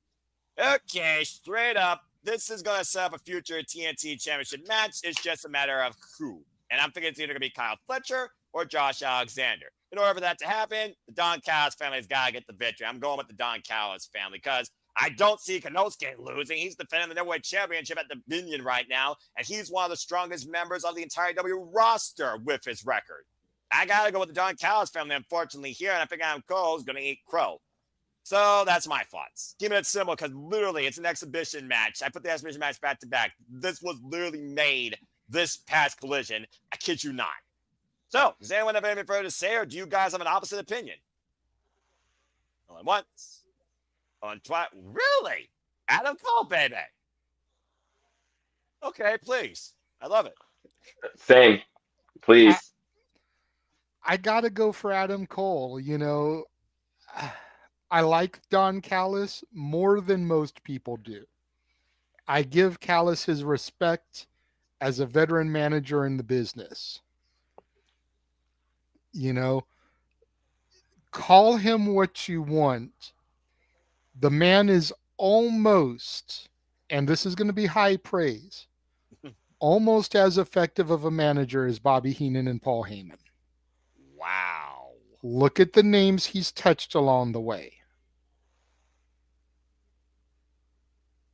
Yeah, yeah. Say what you will, he's effective. Kenny Omega, Chris Jericho, Will Ospreay, Konosuke Takeshita, this family now. Let's not forget, he was the one that started the ball rolling for the Ministry of Darkness. Oh, jeez, I completely forgot about that.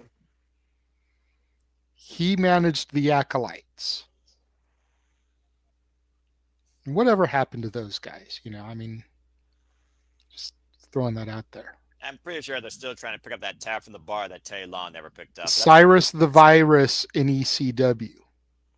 That's what y'all still call him that. I mean, he managed the Man Beast Rhino. Wonder whatever happened to that guy. Who's the man? Isn't he retired? I don't know. Like, he's still doing indies. Well, he also is still leading his own promotion up in Michigan, IWR. But yeah. So, as much respect as I have for Callis and his family, I think you have a point here. I think it's going to set up a match down the road. I don't even know. It could set up a trios titles match. The Ops do have the gold. I think this could be effectively a number one contenders match. And that's why I'm going for Adam Cole, baby. Okay. Because they need something. Something! Damn it! Desperately. Adam Cole has not been the same since he broke up with his brochacho, MJF. Okay, I respect that, but also the Paragon did previously challenge the Death Riders for the AEW Trios Championships, and lost that match. So they already had their chance. Don Callis family hasn't had challenge for any gold at all.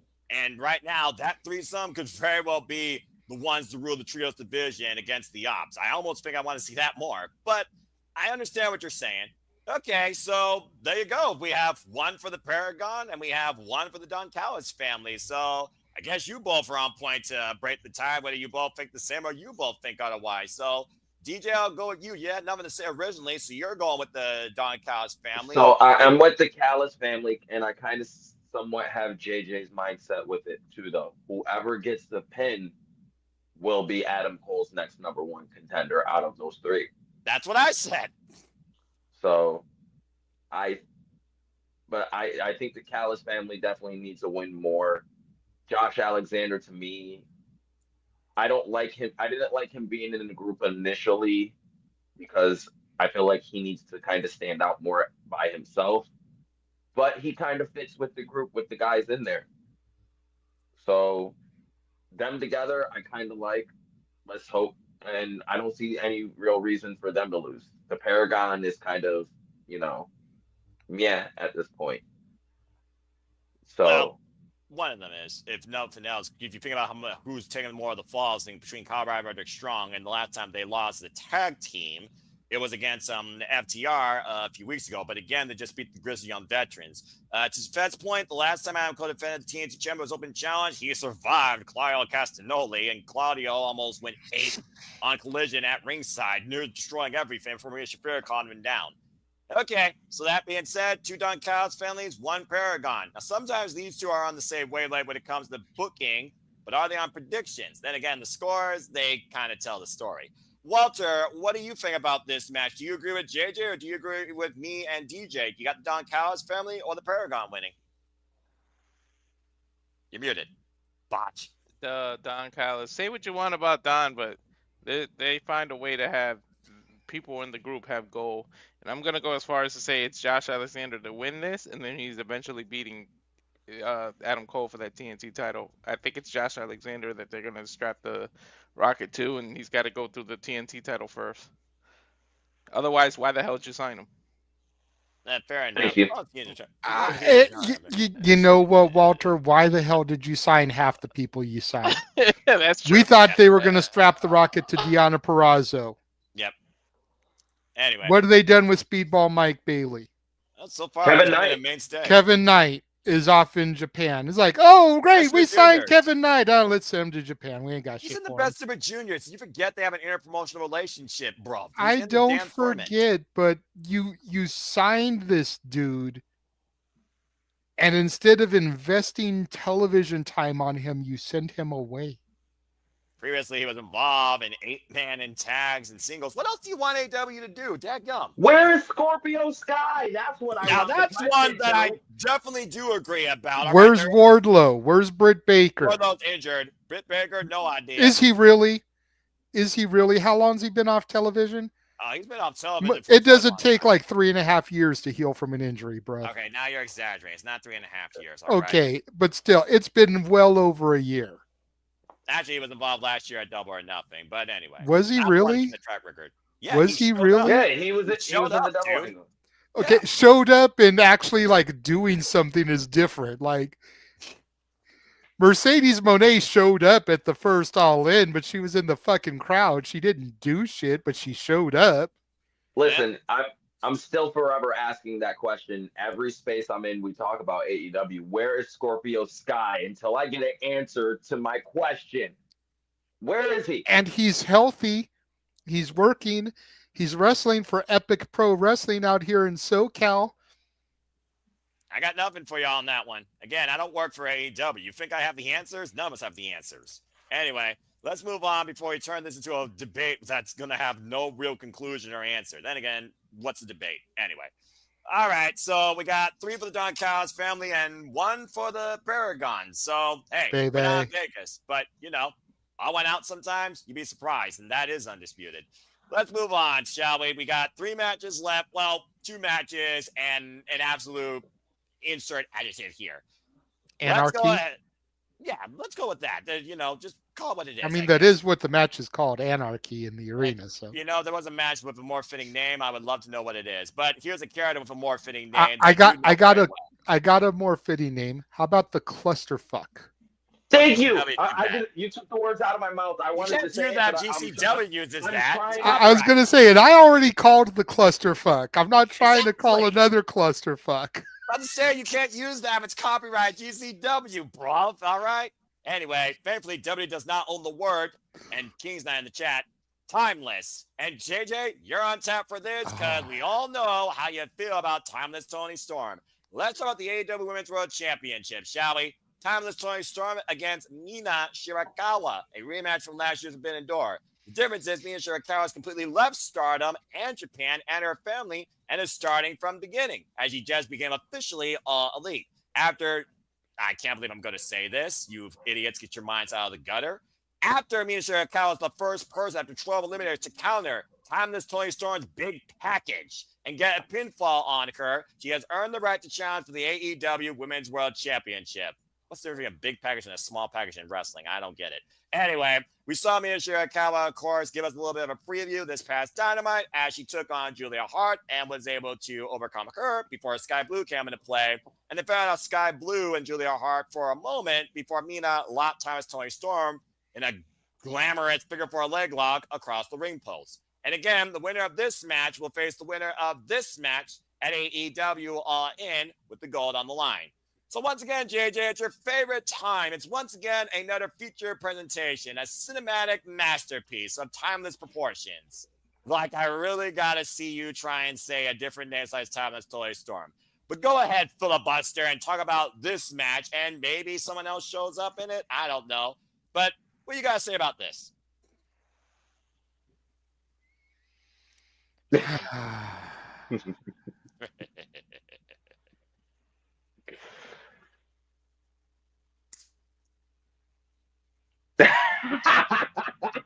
I'm so torn on this because as much as I love the timeless one, right, I love Mina even more. Oh, do you? Dude, I've never been into Asian women, but Mina Shirakawa is anyways. She's butter on a biscuit, baby. I like me some Mina too.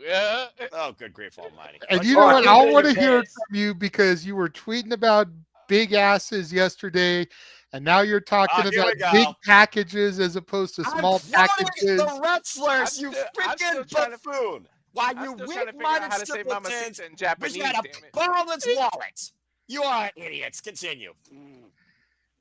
Look, Mina Shirakawa is coming to LA on June 28th, and I'm trying to see if there's any way that I can make that work, damn it. Just to go bow to Mina. Oh my gosh. Don't worry, you won't hear any creepy stories about me trying to French kiss her like fans tried to kiss Saraya at her meet and greet, but what the fuck? Yeah, it was when she was out here for the Ontario Comic-Con. Apparently a fan tried to kiss her on the lips. So you won't hear any stories of that with me and Mina, but I mean, the more I live, Mina Shirakawa, me love you long time. The more I live, the more I'm disappointed in humanity. Anyway, please continue. So, while I definitely am sticking to my guns that it's going to be Toni versus Jamie Hayter, there's that small part of me, very small part, that's like, Mina's the one who got pinned on May 9th, costing Mercedes her New Japan Strong title. Correct. So Mercedes was not pinned. Mina was by Asume. What if they give Mina the title here? Mercedes does win the tournament, and Mercedes pins Mina to get her revenge. Because now that's a personal battle. It's not just for the title. It's personal. Because Mina already didn't cost her one title.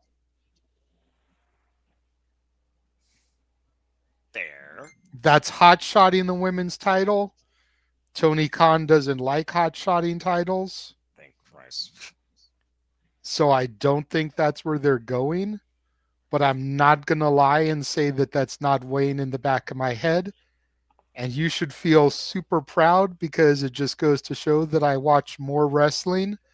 And the fact that I'm bringing shit that happened at New Japan into the storyline here. You are learning the ways of the simple man. I'm very impressed. But it's gotta stick with timeless. We've got to have, whether it's Jamie or Mercedes, they have to beat Timeless Tony. I feel like that has to be the end game. So Tony retains. All right. Look at Nestor here in the chat, dude. All the Japanese trying to hook his boy up. Look at that. All right. This is not turning into a Google Translate chat, Nestor. Slow your roll, bro. Okay. Well, I'm sure we all want to continue talking about Mina Shirakawa because it's not about we want Mina, it's Mina now, especially if you listen to Mina, who says Tony's timeless, but Mina is now. So that being said, let's go ahead and get the other people's thoughts, who I hope show a little bit of decorum, but I'm not expecting that. That being said, Walter, I'll go to you next. And yes, it is unanimous. Everybody picked Timeless Tony Storm to retain. What you guys say regarding this match, bro? In English. I would jump for joy if Mina wins, but yeah. Like I said, your mic got soft, bro. Yeah, you got. How many times? I know you're trying to get the sexy voice going for Mina Shirakawa, but we need to hear you, fucker. For the love of Pete! The microphone got soft, but something else didn't. But no. Whoa, shit! Come on, don't expose me, Walter. Come on, we're supposed to keep that on the low. Damn it, TJ and Walter, you fucking idiots! I had to go there. It was funny. I couldn't. Of course you did. Of course you out fucking did. Out here, just giving away secrets out here. How dare you? No, this is why I'm the only pure person here in this crazy internet family. Continue. I will say our viewers have gone up since speaking about Mina Shirakawa. I'll just throw that out there. Oh, you mean this? Yeah, we've gone from like 7 to 12. Gee, I wonder why. Continue, Walter, and get your microphone up. We can barely hear you. I don't know. There's a reason she's part of our shenanigans intro. Just saying. Yeah, he's gone so quiet I could barely hear him. I could barely hear you. No, I was saying there's a reason that she's part of the intro for shenanigans. We can't hear you, bro. Yeah, you turn yourself down, I guess. Or his headset is just acting up on him. Yeah, I figured the headset might be acting up again.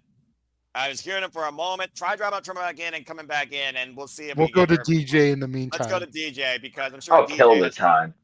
Oh, I'm sure I know you will, bro. I'm sure you will. I mean, we've seen Timeless Tony Storm's cinematic masterpieces with the Hollywood end with Mariah May, with the Rocky story that went Rocky's way against Megan Bates. I can only imagine what you're going to do with this. So this is kind of a test for the AEW fan. And a lot of people aren't really knowing or realizing this. This is the perfect spot to insert Mariah. And to do it in the kind of way they do it is going to be tricky. So are they going to do it to try to reignite her and Tony, have Tony lose the belt and help out Mina as some, I'm sorry to Mina, or the her and Mina thing going to continue on? She cost Mina the belt in some way, helping Tony without helping Tony. And it could be Mina and Mariah going into, either All In or one of these little specials they're going to have. And Jamie or Mercedes, ergo, I think it's going to be Mercedes, but, Tony can go off and do her thing. But I have thought about exactly what JJ said. Mina and Mercedes have been doing a lot of stuff outside of AEW and a lot of interaction. And if you want to play on that into AEW, the perfect way to do it is give her the world title. And it's someone new taking it off of Tony if it fills the requirements. No one would see it coming, but it is hot-shotting to an extent. But no one would see it coming. But Fair enough. it's unanimous. It's definitely unanimous on the fact that we all think it's Toni. But the Mina thing is definitely a possibility, and I wouldn't be super against it. It's something new and something different, and not just relying on the same old AEW that I'm always complaining about. Okay, I respect that, and I do think that Rose Gold will come back together. Rose Gold forever, former Goddess of Stardom Tag Team Champions. Mina and Mariah May challenged each other for the Women's World Championship last year at Winter is Coming, and it was literally Mina that welcomed Mariah May into Stardom. Why not Mariah welcome Mina officially into AEW? Whether she's a hellbent vixen or a soulmate or a sister, that remains to be seen. If you listen to some of the segments of them from Stardom, good Lord Almighty.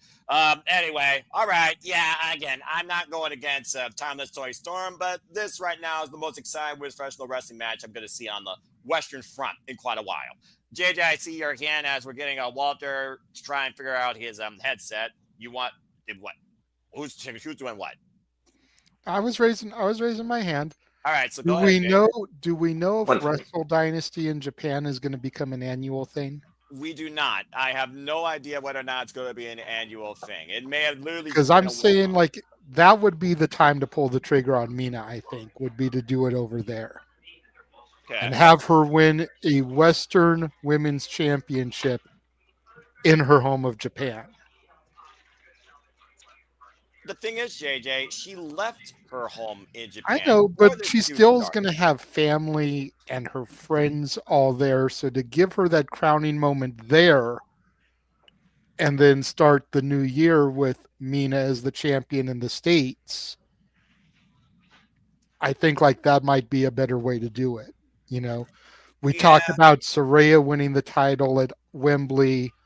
You know, the possibility of the Hangman winning the title in Texas, you know, Cowboy doing cowboy shit in the Lone Star State, like Mina winning that title in Japan in front of all her family and friends, even though she's relocated to the States, they haven't more than likely. That's fair. Like Mariah May. And she made her name there. So the majority of her fan base is still going to be there. Yeah, you're not wrong. You know, if we're being honest, her fan base in the States are a bunch of horny men like me, Walter, and DJ are going to pop because she's good looking. Her tried and true fan base that have followed her entire career is prominently in Japan. Or the person here that actually looks at women in wrestling for wrestling. And that's but not everybody in the States is like you, Noah, and we know that. Yeah, well, maybe we got to be fair. We got to be fair and honest with each other. Go ahead, Walter. Yeah, I respect that. You're still all idiots. Go ahead, Walter. What you got to say regarding this? All right, can I be heard? A little bit. All right. I don't know what the heck is going on. There we go. Now it sounds better. Continue. That was weird. All right. It's almost like the headset mic isn't working, and when you lean forward, it's picking up on your computer. Yeah. But when you sit back and you're further from the computer, like you don't sound as clear. Exactly. So it's almost like your headset mic isn't working. That's weird. Well, let me take off the little styrofoam thing. That probably helps. That's even better. That's even better. Yeah. All right. Yay, we can hear you. We can hear you. Finally. What I was trying to say, first, there's a reason Mina's part of the Saturday Shenanigans intro. Just saying.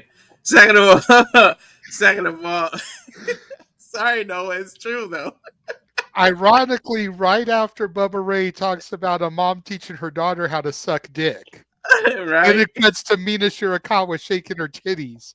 I'm just saying, Noah, it's there like that for a reason. But no, I would love for Mina to win. But I said it earlier. It's called the wrestling business. The big money match would be Mercedes and Toni eventually for the women's title. And you got to think of it like that. It's going to draw pay-per-view. It's going to draw people. So Toni has to win, although I would love it if Mina won. So I got to go with Toni just because business-wise it's going to make more sense. Even though, hair, I predicted Monet not to win the Owen and everything. I deep down and know, no, I know what they're going to go for and what's going to end up happening, and what two bigger women can you put pit against each other for the title? I just hope, please don't win it. That's all I want. I want Toni to keep it against her because Yep, you want Mina, you don't want Mercedes to win. I get it. Yeah. I just want Toni to put someone over that deserves it. That's why if Mina would win, it'd be so great. And it fits, and we've already seen her beat her. Yeah, it was a roll-up. Yeah, it was a surprise. Yeah, it was a multi-person match. But Mina owns a pinfall victory no matter what over Toni. She didn't pin anyone else in that match. She pinned the actual champion. That's so correct. It's not like it's unfathomable to see her beat her. But, yeah, I think Toni wins just because big business. Yeah, well, again, big business, big package. Just to counter it again, we'll find out soon enough. Big fight feel, big attention. It's going to be a great match. And, again, whether or not the glamour makes her return in this or in something else, it remains to be seen. But I don't think we've seen the last of the woman from hell when it comes to Timeless Toni Storm or Mina Shirakawa. That's society also. And again, you're all foolish. All right, let's go ahead and move on. Speaking of foolish, madness, utter idiocracy, or as we talked about earlier, anarchy. Fuck whoever starts talking about this shit because you might as well all talk at the same time because shit's about to hit the fan. It's anarchy in the arena once a fucking again for the fourth time. Only this time it includes women. Marina Shafir and Little Nightingale. Wait for Marina Shafir to get violent. We got the Ops, Kenny Omega, Willow Nightingale, and Swerve Strickland taking on the Death Riders and the Young Bucks. And don't be surprised if Gabe Kidd does also not get involved in this, or Chris Statlander based on her ominous warning with that apology. I don't expect these being the only bodies I'm going to see Sunday night at Double or Nothing. Okay, in Jeff Meacham's simple fashion, who wants to go first? Go DJ, go DJ, because that's my DJ. Go DJ, because that's my DJ. The floor is yours. So I'm pretty sure everyone knows this match is not going to be my cup of tea. This is going to be an epic car crash of beyond epic proportions because of the participants involved. It's everything I don't like about AEW mashed into one.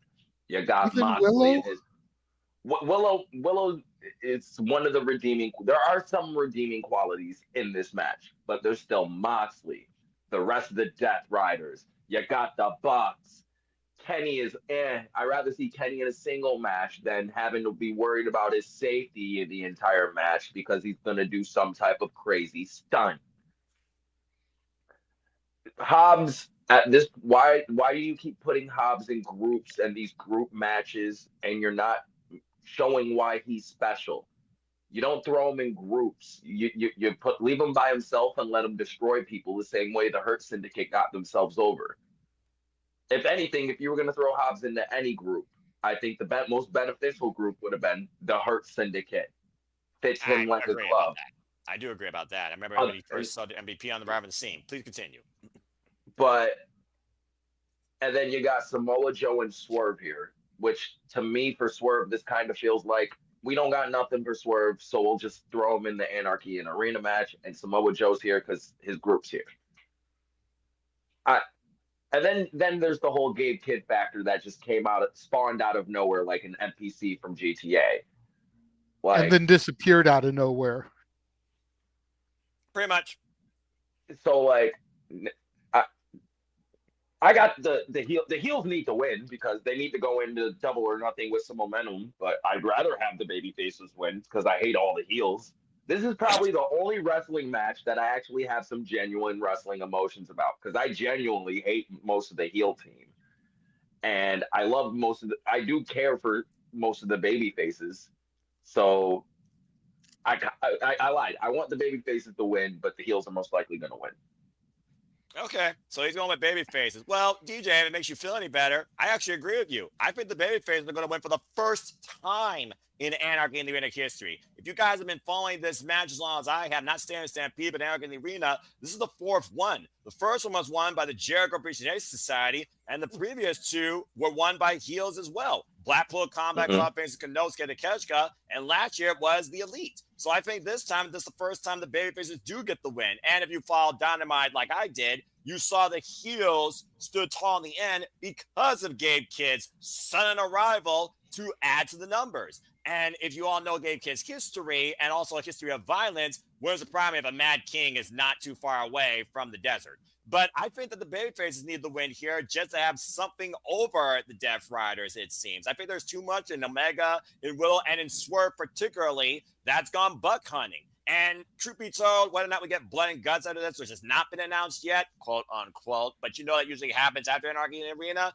I could literally see them doing 50-50 booking because I don't think you're going to stop the Death Riders, the Young Bucks, anytime soon since they started this alliance, at least not before All In.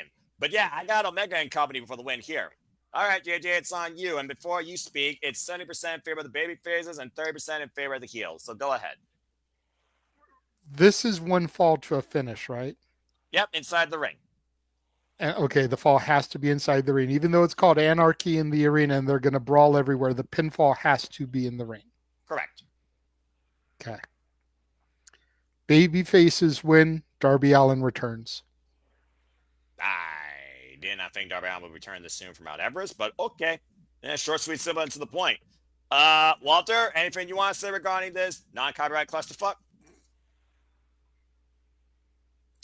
I think Team Omega is going to win simply because you have to make the Death Riders look quote unquote beatable, because the winner of the Owen has to get strong enough to where you can actually believe they can beat Moxley for the title. If his team lost here, it's they're vulnerable.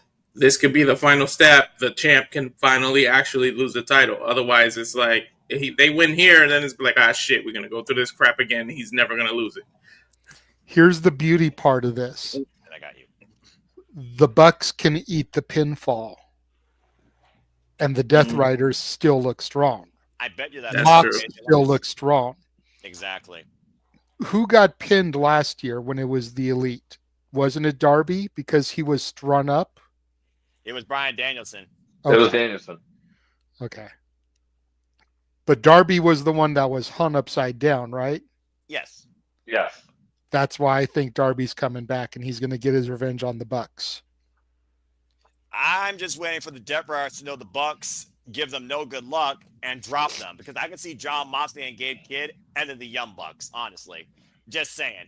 I don't think this is going to go for a period of time. I'm just glad to see Marina Shafir finally getting violent, because she's been the most effective Death Rider since this campaign started. And her and Willow, been a unique feud. Now, in truth be told, in Violent Women's Tag Team Wrestling, if we got Shayna to the mix and Chris Statlander and get me a women's blood feud going, I'd be very happy. But I know Shayna's not on that 90-day clock yet. And I know Chris Statlander says she's dangerous.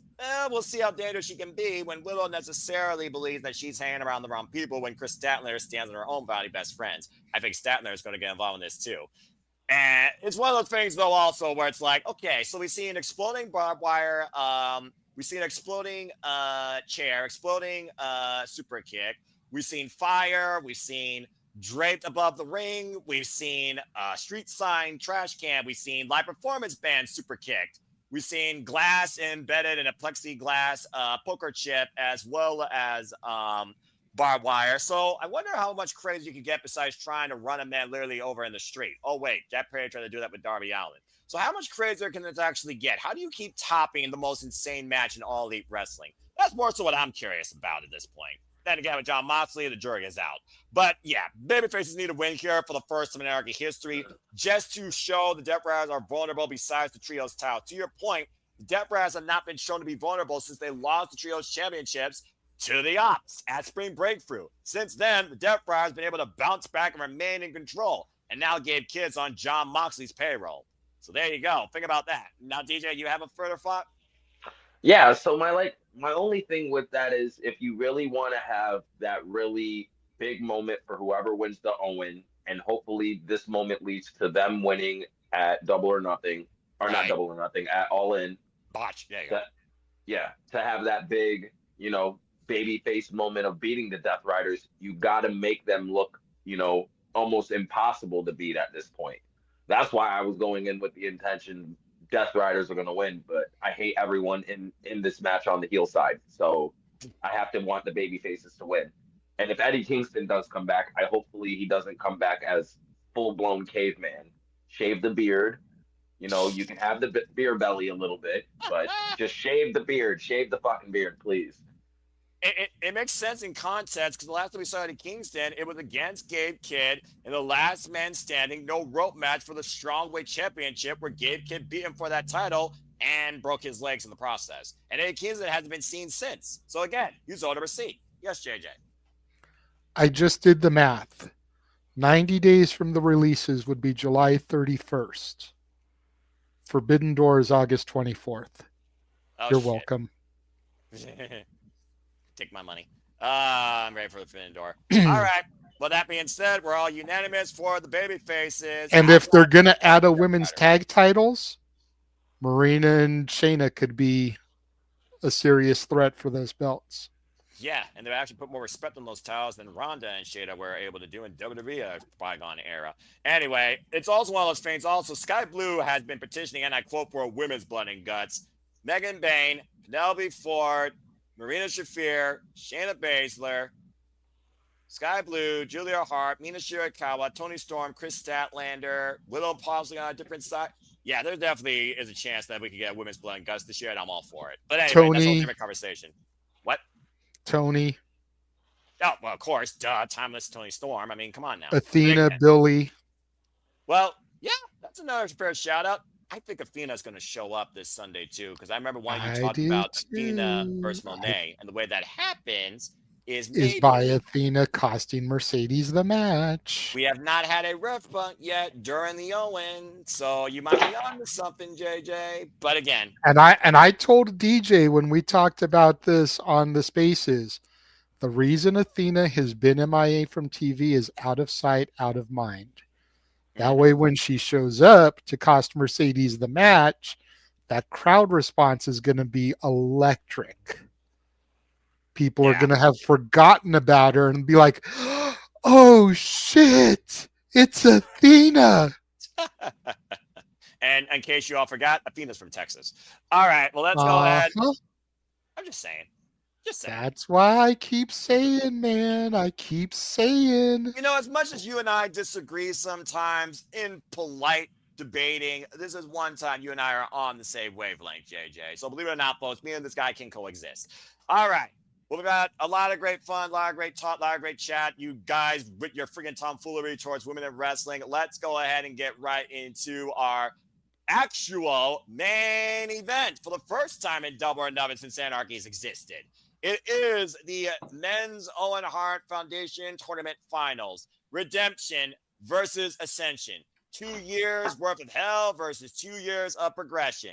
Will Ospreay, Heyman and Page for the Owen. And, of course, the winner will go on to All In to challenge Jon Moxley for the AEW World Championship. Heyman and Page, of course, scorched his way through the Owen, making it to the finals by, of course, beating Kyle Fletcher and also outlasting Josh Alexander. While Will Ospreay, of course, beat Kevin Knight and Konosuke Takeshita, outdoing what they did at Revolution.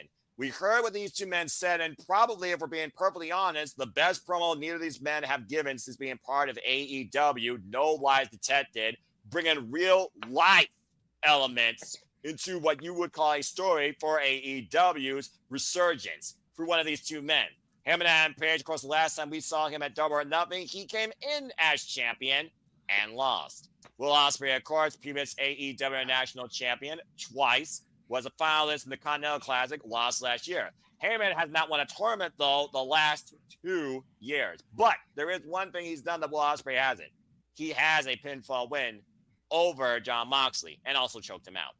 All right, guys, this is the big one. This is the one that's going to take us to the edge and why it may be very one-sided according to the poll. And I think it's only fitting that I'm going to let DJ, because you are rarely on sleep predicting, you're going to kick this shindig off. It's 93% in favor of the Bruv, who wants to take it back home to Forbidden Door. But to do that, he has to get to All In, and he has to finally win against Moxley. But does he beat the Cowboy in a shootout in the desert? DJ, who you got winning the Owen? See, I'm going to tell you what gave it away for me. Hangman only cuts good promos when he's losing big matches. When he's winning big matches, his promos are just meh. But he every time think about it, the CM Punk promo, one of the better promos in general, lost the match. Now with Ospreay, cut literally the promo of a lifetime in his case. He's losing this match. And I went into this thinking he was gonna win the Owen. But now, no, I think Ospreay's gonna win it. I think it's Ospreay's time. I think they're gonna finally put the belt on him to kind of fix the mistake of them not doing it last year. And I got the Brub winning this. Hangman, I know everyone wants him to, recapture gold and everything like that, but I don't see it happening. All right. So we got one for the Brubs, and he's in the majority. But I did notice, catty corner to me, a man nodding his head in disapproval. And I fear this was not going to be unanimous because, again, this truly could go either way, considering the history with not only Jon Moxley, but what both these men mean and what they want to do in All Elite Wrestling. And one's been there, one hasn't. Yeah, I did see you nodding your head in quite disapproval. So I would love to know your thoughts next. Who you got winning the men's Owen? When the Owen Hart tournament started and everyone was announced, I automatically said Will Ospreay was going to take this. But the more time passed, the more I talked to people, the more I thought about it. It's just not Ospreay's time yet. Tony Khan, if nothing else, is very predictable. When Tony Khan has a game plan in mind, he carries it out as best as humanly possible, unless he has to completely pivot by firing people, somebody getting injured, etc. If you need any further proof, go back to the TBS Championship and Chris Statlander dethroning Jade Cargill. You told me for months that Stat was supposed to be the one to dethrone Jade. While we were sitting here talking about, Jade should option C the TBS title, turn it in, go after the women's title. We're seeing other people that, as much as I love Jade, would have been a viable person to defeat her. You sat there and said the plan was for Stat to beat Jade, and that's what ended up happening. Stat made her return after Jade defended the title, fought Jade, took the title. The game plan for the AEW Championship for the better part of the last year has been Darby Allin. That's why Darby won the number one contendership. The only reason they took it off him was because he was so hell fucking bent on climbing Mount Everest, which, congratulations for succeeding and surviving, but that's the only reason they took it away from him. Because they couldn't have their world champion gone for that fucking long and run the risk of him dying. So now Darby has completed the Daredevil stunt, and we're going back to that is the plan. So regardless of who wins this match, they're not beating Mox. So what do you do then? Now you've got to set up the long game. So you have Hangman win because he needs this. You can legitimately pinpoint every single woe in AEW history to his shoot promo on CM Punk. That was where everything started to go down for All Elite Wrestling. That was before Cody left.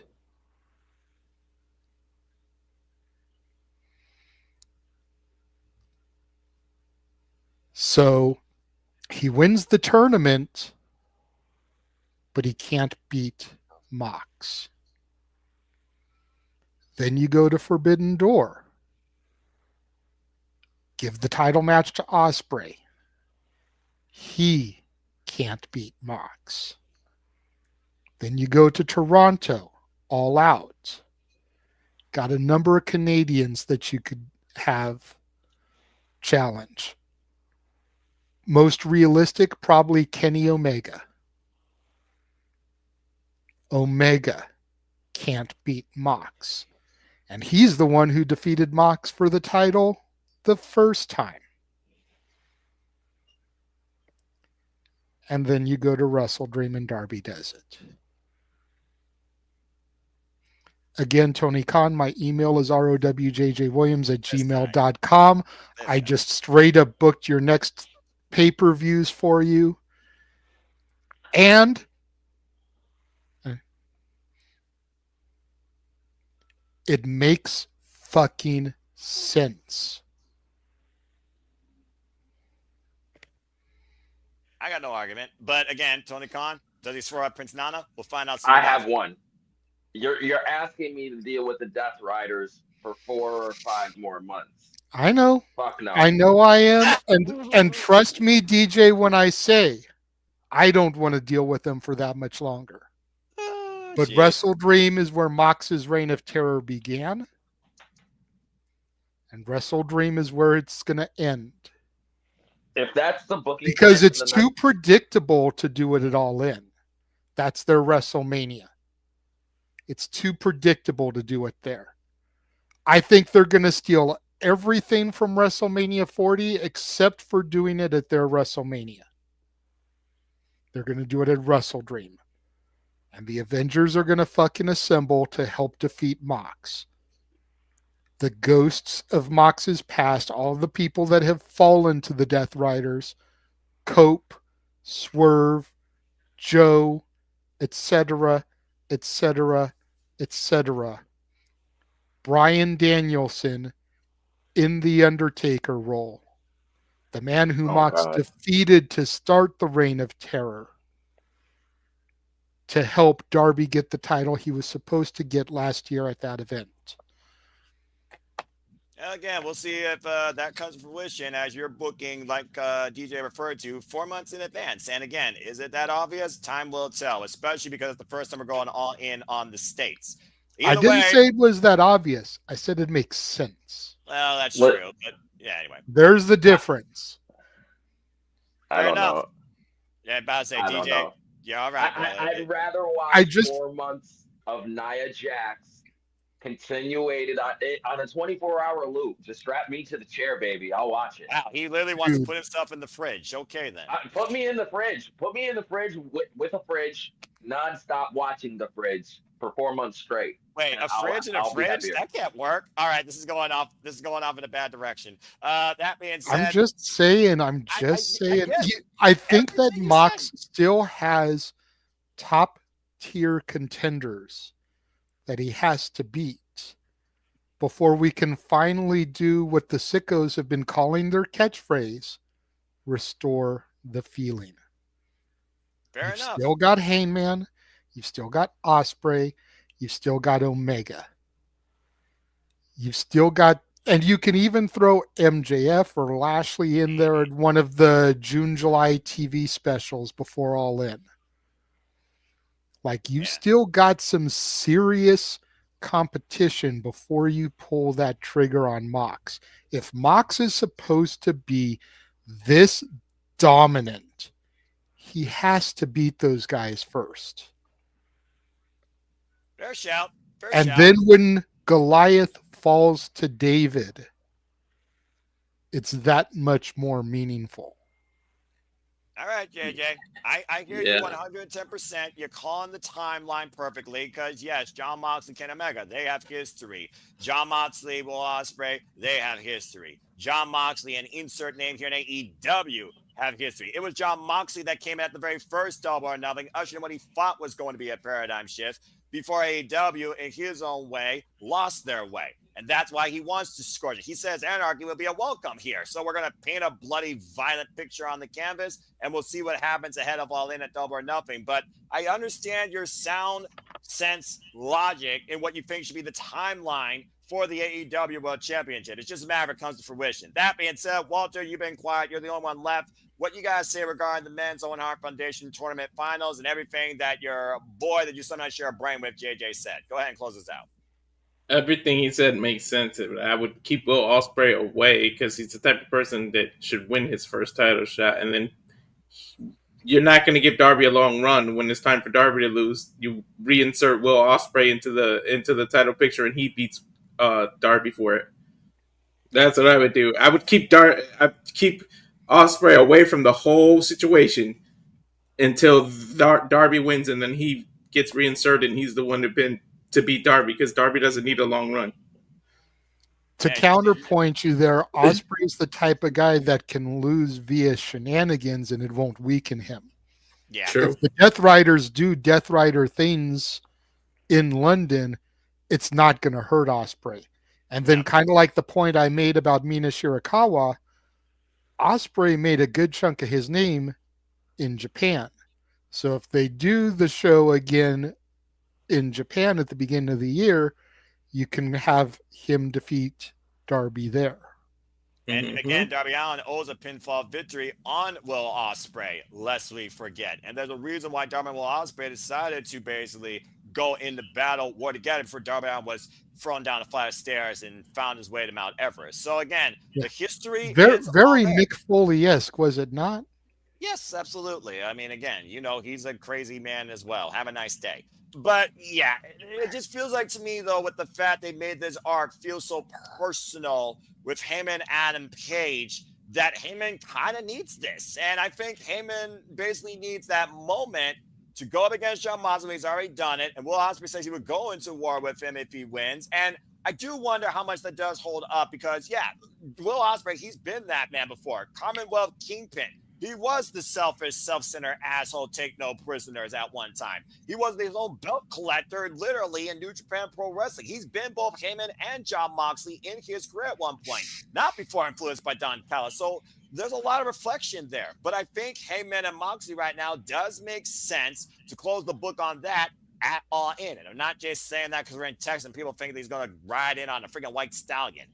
It just feels like to me that Heyman, for everything he's done lately, these last years in AEW particularly, if he doesn't win here, there may be no coming to light for Heyman and Page as far as we know in All Elite Wrestling. I think it's do or die for the Cowboy more than it is for Will Ospreay. So there's no redemption arc either because he came back. He said he told the fans he don't know why he's being cheered for and everything, and then he turns around and doesn't win the tournament. Right? You were just talking about making sense. That doesn't make sense. Well, again, wrestling and logic don't go in the same sentence together. And it's one of those things right now where while this looks so easy to call, it's not. But in my opinion, I think it should go to the Heyman, especially what's happened recently. Let's not forget what he did to his best friend, but he's still giving the nod to his best friend to beat MJF at Revolution. Why MJF says all you ever do is choke. Let's not forget, MJF, you called names about history of Jon Moxley. MJF beat Jon Moxley, by the way, let's forget, for the AEW World Championship. And he's trying to use the Hurts to get back his Triple B. So heel versus heel dynamic aside, that very well could also still come to light as well. So there's still a whole lot left in the Jon Moxley saga, no matter how much you're tired of it, before he actually no longer is holding the title hostage. It's going to take an army. That's why I said MJF could be one of those filler things because, again, you've got Fyter Fest, you've got Summer Blockbuster, you got Grand Slam Mexico, you've got Collision 3 or 100 Dynamite 300. You've got a few different things that you can put a big match like that, a title match, on one of those things. Grand Slam Mexico, shit, you can do fucking Hologram, the Beast Mortos, Roosh. Yeah. Something versus Mox, just a filler something. You can say what you want about this Death Rider campaign for what it's worth, but the fact we have this much contact with Jon Moxley holding the AEW Championship hostage speaks volumes of what Jon Moxley's done in the darkness, in the light, in the gray, and what he's doing now. So whether you like it or not, Jon Moxley has been the most valuable player in AEW history. You could do Penta. Oh, wait, no, you can't. Never mind. I'm about to say Yeah. You could do El Grande. No. No. Yeah. You're not getting me started. And Grande doesn't exist. He's Chad Gable. I Everyone t- shut the fuck up. Or I'm No, shutting he the fuck does up. not. No, he's not, Shut the Noah. fuck up. Shut the fuck up, Chad. I will not. Until you can prove it to me, I will not. And you Exactly. will not speak ill of El Grande Americano. I will El Grande speak ill of him. Americano Tito is exists numero hands up. uno. And numero uno, I tell you what, Darby lucky he ain't in WWE because if he climbed Mount Everest, he'll end up in some kind of Montana mountain match or some shit. They would turn it into a match sponsored by Mountain Dew. Vince WWE. Vince McMahon's not in charge. The only thing TKO is known for is over-glorified branding, marketing, and underwhelming wrestling. So shut up. That being said, Which we're all that saying, reminds me, my prime is getting ready for Saturday night's main event tonight.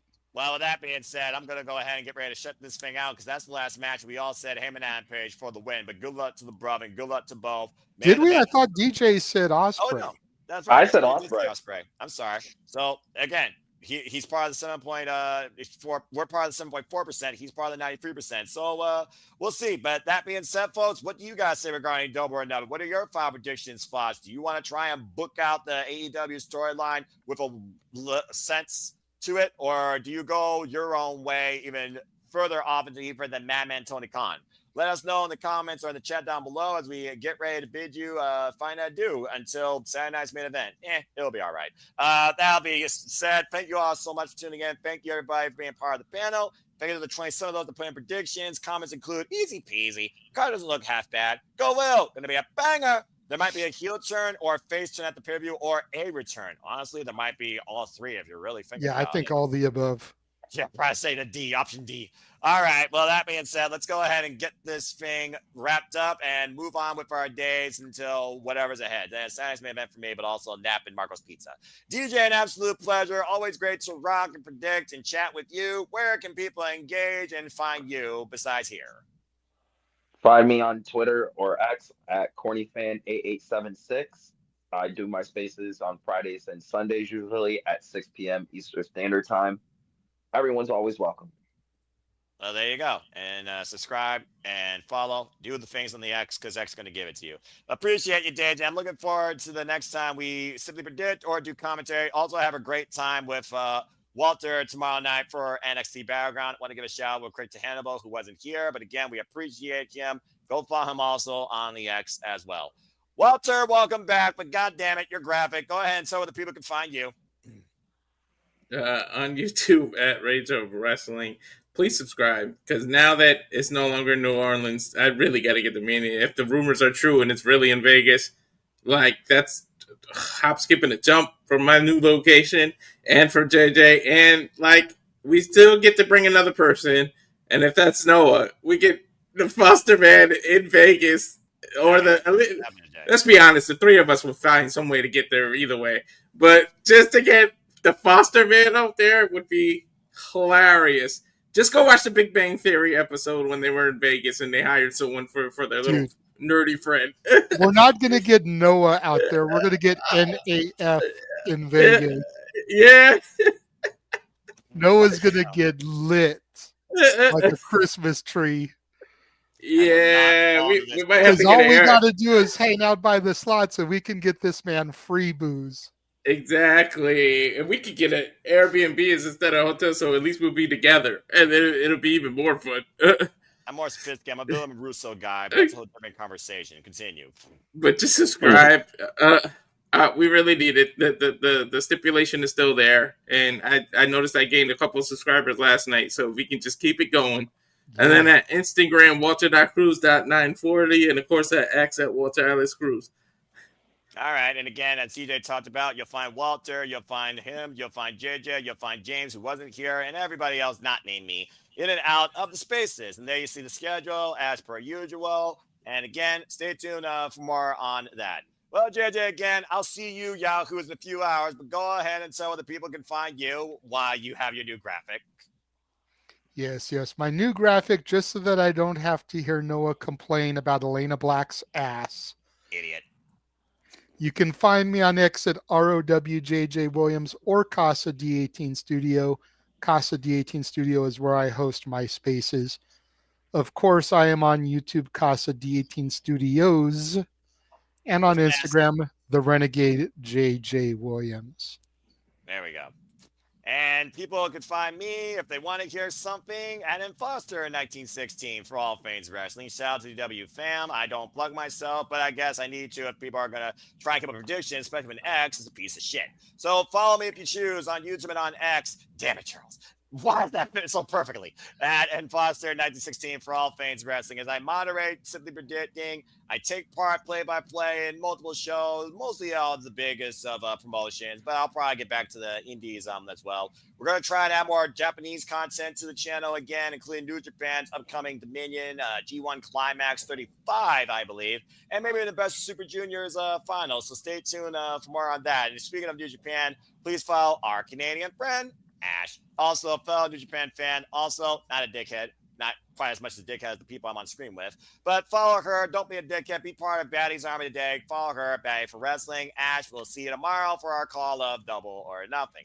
And that's all I got to say for now as I bid y'all fun to do. But before I do, as always, I'd like to conclude there are no winners, no losers, no betters, just fans of opinions with this passion we all share.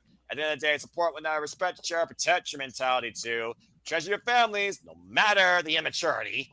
And just to alive and enjoy professional wrestling, it's truly as simple as that. But with that being said, we got about 3 hours till Saturday's night main event. So again, thank you all for tuning in. Please subscribe, comment, tell a friend. Hit the bell on those videos live on demand and the channel System of Studios. Hit the subscribe button. I assure you, the creative content, the passion, the tomfoolery that I deal with and sometimes moderate and help this man moderate on Saturday Shenanigans. It's not later anytime soon, especially with this gentleman back in the production role. Welcome back, Walter Cruz.